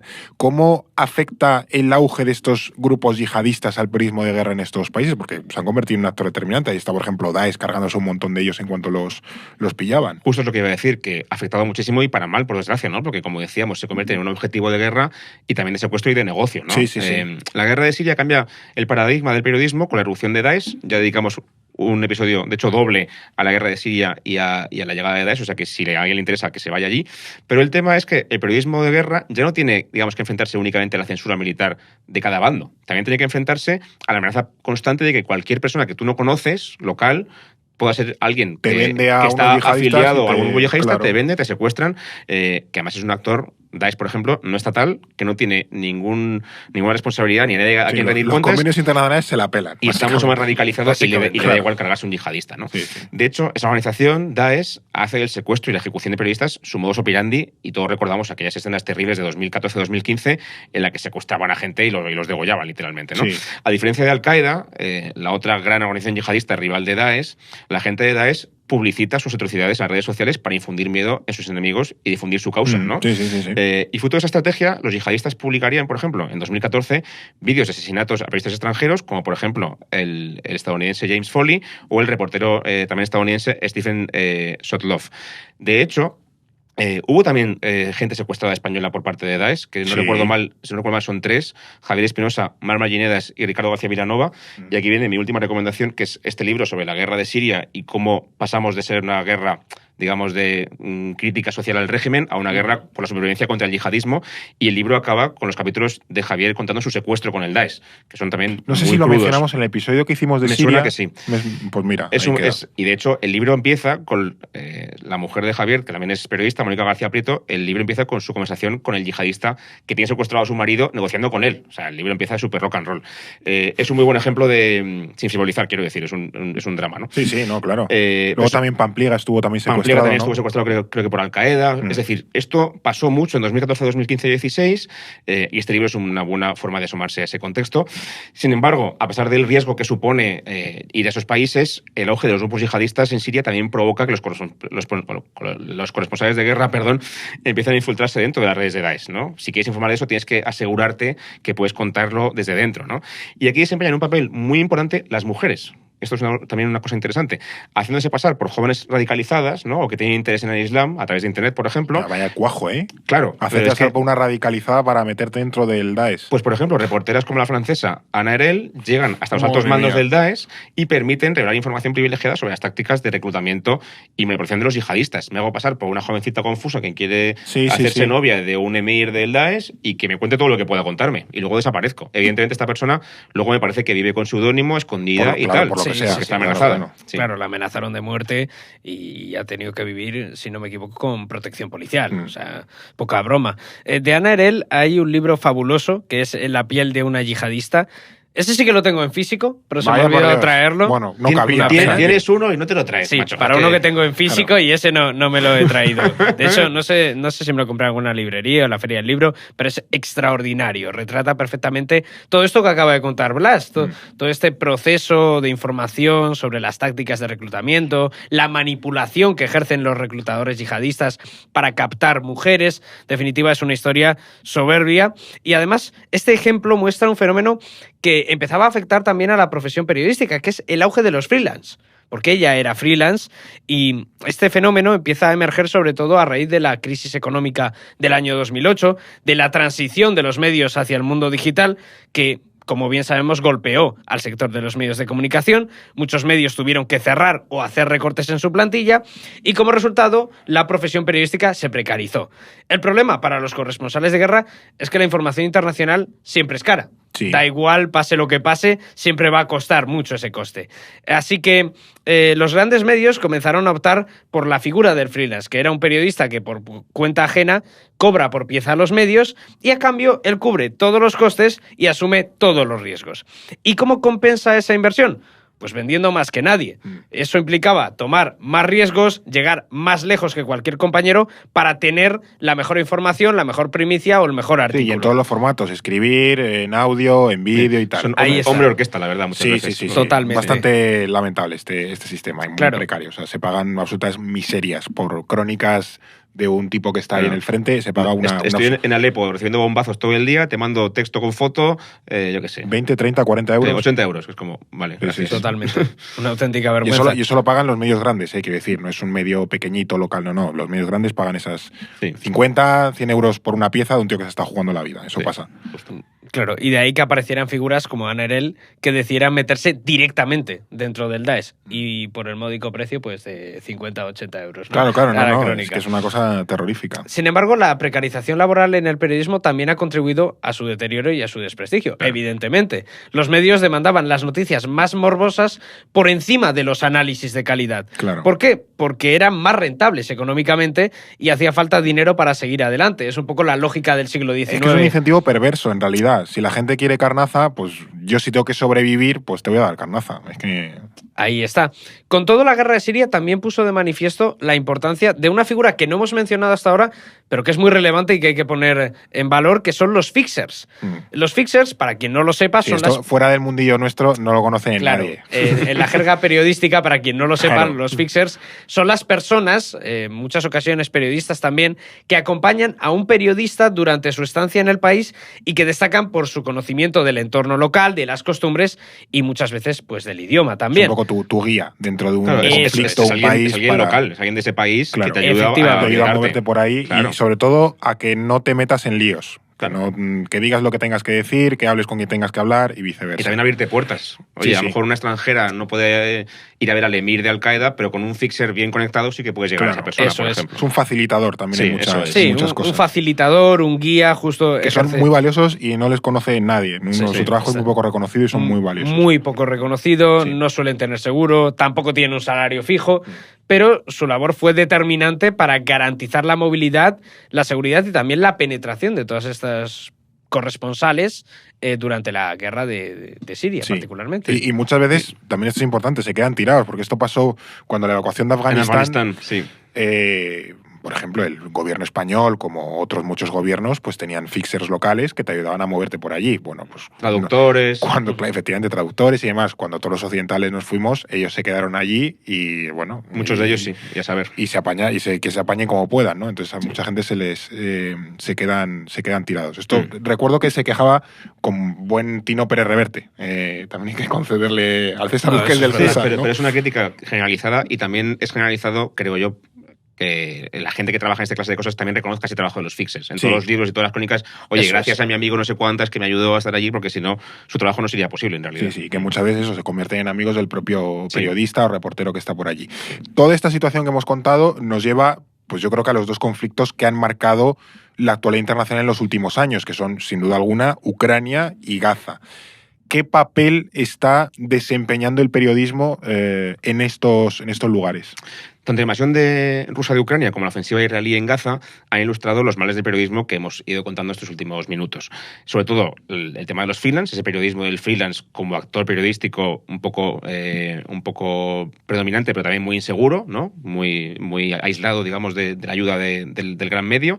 También el uso del periodista como un objetivo político y militar, a veces incluso para camuflar a espías, que tenemos un caso en España bastante relevante. Cierto. Ups. Sí. Y luego también el tema de limitar el acceso al periodismo a ciertos sitios, por ejemplo, con Israel vetando la entrada a Gaza. Este bloque informativo ha sido especialmente visible, como decíamos, en la Franja de Gaza, porque Israel ha restringido el acceso a ese corresponsal extranjero a la Franja de Gaza. Solamente recibimos información la que nos llega por parte de Israel, que es sesgada, evidentemente, o por parte del periodismo local de gazatíes, que también son víctimas del ataque, ¿no? Entonces es muy difícil para ellos sobrevivir y seguir trabajando. De hecho, el ejército israelí ha convertido a los periodistas palestinos, que ya lo mencionaba antes David, en un objetivo de guerra y no desde luego a partir de octubre del 23, ya desde mucho antes. Acordamos, por ejemplo, de que en 2022 soldados israelíes asesinaron a la reportera palestino-estadounidense de Al Jazeera, Shirin Abu Akleh, de un balazo. El vídeo es muy fuerte porque es que se ve claramente que ella va identificada como prensa y la matan y la rematan y la disparan y queda impune ese asesinato. Israel, no sé de qué me habla usted. Israel y también Estados Unidos, porque recordemos que esa persona es palestina y también estadounidense, es decir, que Israel ha asesinado de forma impune a una persona estadounidense. Estados Unidos no ha hecho nada por castigar, ¿no? De hecho, Israel también ha prohibido recientemente a Al Jazeera operar en el país, o sea que hablamos de un país que ya está claramente en contra de la libertad de prensa, ¿no? Pero bueno, sin embargo, la guerra de Ucrania y la ofensiva de Israel en Gaza también han servido para resaltar la importancia del periodismo, es evidente, ¿no? Que nos cuenten lo que pasa allí. También el auge de plataformas como Telegram o TikTok ha permitido la difusión de desinformación y de propaganda por parte de actores implicados, ¿no? en profundizar en un discurso un poco sesgado y tal. Y entonces, ante tal sobreexposición informativa, la labor del periodismo se ha vuelto indispensable a la hora de esclarecer los hechos y facilitar la comprensión del conflicto al público en general, ¿no? Que se pueda separar el grano de la paja y diferenciar lo que es propaganda burda de lo que es realmente una información interesante, ¿no? Sí, o sea, un buen periodista que conozca bien el país del que habla, que tenga buenos contactos y demás, se nota que hace la calidad de su cobertura es espectacular, frente al que va por allí un poco sin saber muy bien dónde está en el mapa el... Claro, pero más allá de la calidad, que por supuesto estoy contigo, Fer, también hay un trabajo simplemente de diferenciar lo que es información de lo que es mentira y propaganda. No, por supuesto, claro. Sí. Y un ejemplo claro de eso, por ejemplo, fue la matanza perpetrada por los rusos en Bucha, en las afueras de Kiev, de Ucrania. A través de imágenes satelitales, los periodistas pudieron documentar los crímenes cometidos por los soldados rusos en ese lugar y también, del mismo modo, por ejemplo, los medios contribuyeron a desmentir la desinformación difundida por Israel sobre ese supuesto ataque terrorista contra bebés de Hamás en el 7 de octubre. Es verdad que Hamás hace un ataque terrorista, pero no es tan verdad todo lo que se dijo sobre los bebés decapitados y tal y cual, que luego se demostró que era mentira. O sea que también el periodismo... Sin quitarle peso a las salvajadas que hizo Hamás en el 7 de octubre. Hamás ese día comete un ataque... Se pasó 20 pueblos. Brutal, terrorista salvaje, pero luego todo lo que se ha contado de eso no es todo verdad. Y en mi opinión creo que es un error incluso de Israel, porque no hace falta exagerar nada, con lo que pasó ya es suficiente. Pero Israel ha querido exagerar muchas veces este tipo de cosas y es el periodismo comprometido y profesional el que consigue desmentirlas muchas veces. Sí, aquí por ejemplo, es que claro, es que es muy reciente, esto lo hemos vivido hace 2 telediarios, quien dice, esa pieza del New York Times haciendo el minuto a minuto de cómo los rusos entran cuando se retiran de Bucha, matan a toda esa gente. Claro. En lo que es la iglesia de Bucha, es que yo he estado allí. Ya no queda nada, lógicamente, ya lo arreglaron todo porque no puedes tener ahí las fosas abiertas. Pero esa pieza del New York Times fue espectacular. Y luego también, que esto tampoco, bueno, esto, o sea, no es muy conocido porque tampoco tiene que ser muy conocido. Cuando es el ataque del 7 de octubre, creo que es la embajada israelí que llama a bastantes periodistas españoles y les hace como una especie de sesión privada de todos los... O sea, nosotros no estábamos en eso, me refiero, que esto se sabe, pero porque lo han contado ellos.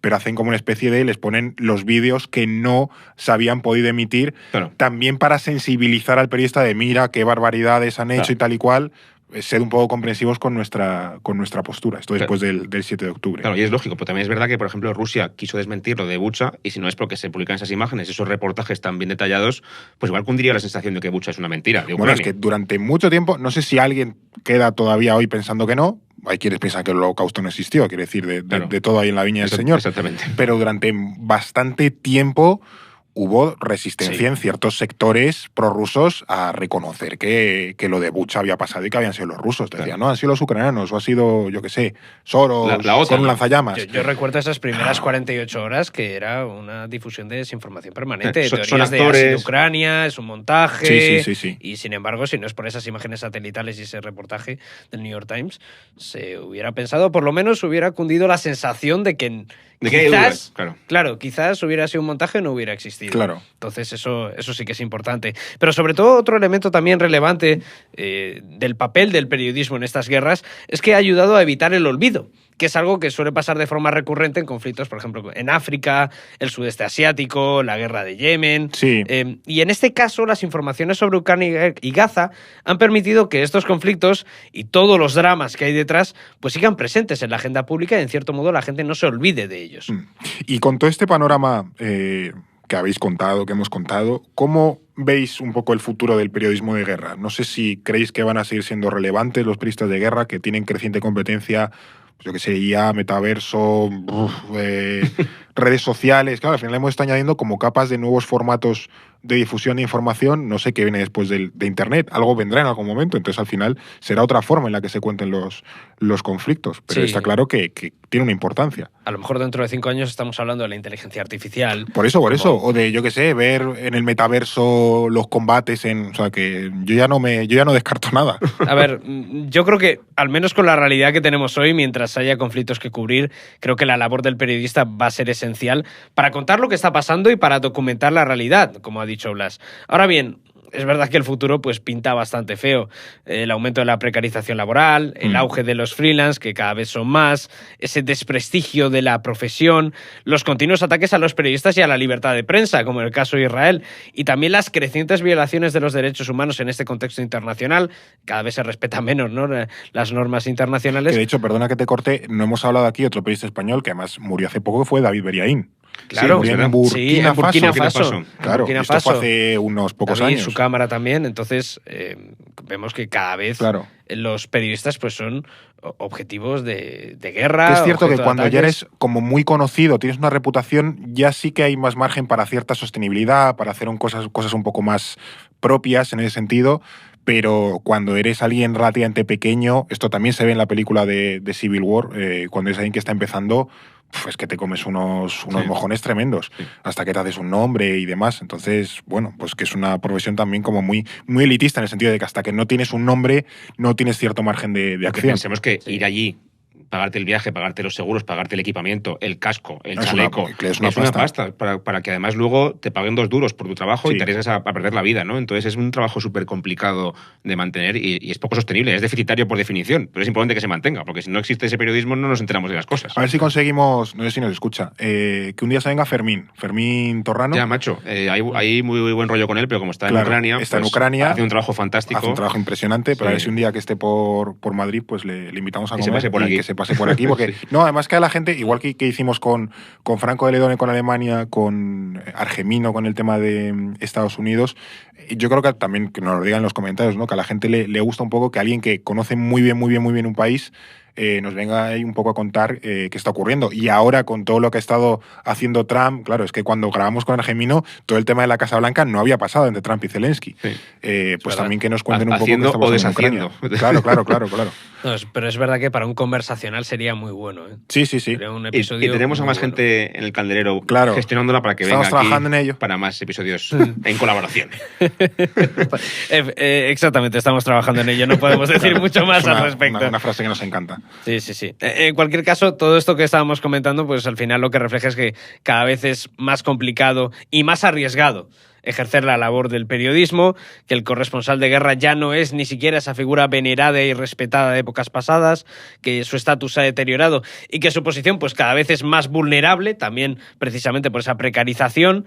Y con todo, la historia del periodismo de guerra sí que es verdad que nos ha enseñado que siempre aparecen hombres y mujeres capaces de sortear las dificultades y acercarnos a lo que ocurre en el mundo. Entonces yo creo que eso va a seguir existiendo, pero claro, esto no debería ser la excepción, debería ser la norma. Claro. Y me temo que con el contexto en el que nos movemos, con la situación en la que está el gremio, pues cada vez va a ser más difícil. Sí, yo comparto, por cerrar un poco la reflexión, comparto lo que dice David al 100%. Es muy necesario ese trabajo. Sin ese trabajo no tendríamos información ni ojos que ven lo que está pasando y tampoco documentar lo que puede pasar después, los crímenes de guerra, que después se utiliza esa información para los juicios incluso.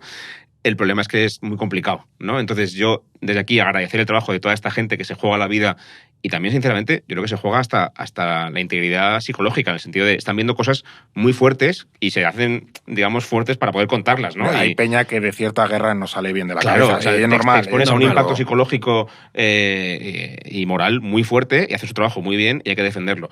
El problema es que también soy pesimista en el sentido de que creo que las condiciones internacionales y laborales no acompañan y confío en que esto, pues, de alguna manera se pueda mantener o se pueda revertir, pero sí que me preocupa este sector, sí. Pues nada, hoy nos ha tocado un final un poco cenizo. No. Iba a decir un episodio ligeramente autorreferencial, aunque nosotros hacemos análisis internacional, no vamos tanto al periodismo de guerra, pero bueno, sí que a veces nos tocan temas de la información o la comunicación o el periodismo, pues que sí que tocamos en este podcast. Bueno, y que también nos surtimos del trabajo de esta gente. Por supuesto, claro, por supuesto. Desde luego. Y hay que agradecérselo. Efectivamente, también es importante para nosotros porque muchas veces llegan donde nosotros no somos capaces de llegar o entienden cosas que nosotros no somos capaces de entender. Pues nada, estaba aquí repasando el tremendo despliegue librístico. Me he traído la mochila que parecía un Sherpa. Claro, que te va a salir, se te ha doblado la columna, se te ha torcido. Creo que sería buena idea hacer un antes y un después, el inicio del episodio y el final del episodio. Claro, luego Paula hace su magia, pero bueno, pues ahí queda toda esta historia del periodismo. Creo que es un tema muy bonito porque también es una forma diferente de recorrer la historia. Hemos dicho que la peli de Lee Miller se estrena este viernes 7, ¿no? Viernes 7 de marzo. Pues nada, pues te coges ahí No hemos dicho si nos gustó, ¿no? A mí me gustó mucho, por cierto. Sí, a mí me gustó. Y de hecho creo que al principio... mucho. ¿Os dieron palomitas o no? No nos dieron palomitas, no cogimos... Pero yo tampoco tenía hambre, a las 10 de la mañana. Que entramos, ya. Claro, que era pronto y entramos ahí justillos al inicio, pues no nos dio tiempo y no pensamos en las palomitas. Pero está muy bien, es una peli amena y creo que merece la pena. Sí. Pues nada, si no tienes plan para este finde, pues te coges ahí un cubo, te vas al cine y te pones la peli de Lee Miller. Bueno, te la ponen, porque para eso vas a una sala. No la vas a poner tú. Subes tú a la sala de proyección, le das al botón. Pones la bobina, tal, y eso es. te fríes tú el maíz y demás, pero bueno, pues nada, peli palomitera. Y para disfrutar, pues una forma también diferente de entender las cuestiones internacionales, que creo que los episodios de películas también gustan mucho. Muchas gracias, Blas, por contarnos todo esto. Gracias, queridos. Muchas gracias, David, por tu placer. análisis. Un placer. La semana que viene nos vamos puede ser cerca de Algerland. Sí. Nos vamos a Algerland. Ojo el Herland, ¿eh? Poca broma con el Herland. La zona nativa de los Dusevallé. Sí, efectivamente. Combinar en un episodio Alejandro Magno y la Unión Soviética. Sí. Ahí está el reto. Sí, ahí va a haber buena bandanga. Nos vamos a ir a la zona de Asia Central a ver qué se cuece por allí. Pues nada, y va a ser cerca de cuando sabremos si nos han dado el Ondas o no. Sí.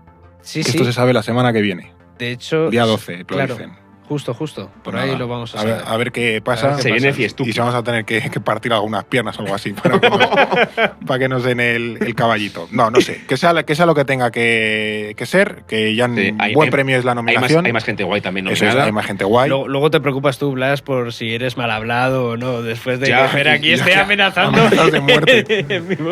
que por cierto, se me ha olvidado comentarla al inicio. El otro día nos mencionaron en una newsletter de podcasting que las chicas de Terrores Nocturnos, del podcast de Terrores Nocturnos, sí, también nos escuchan.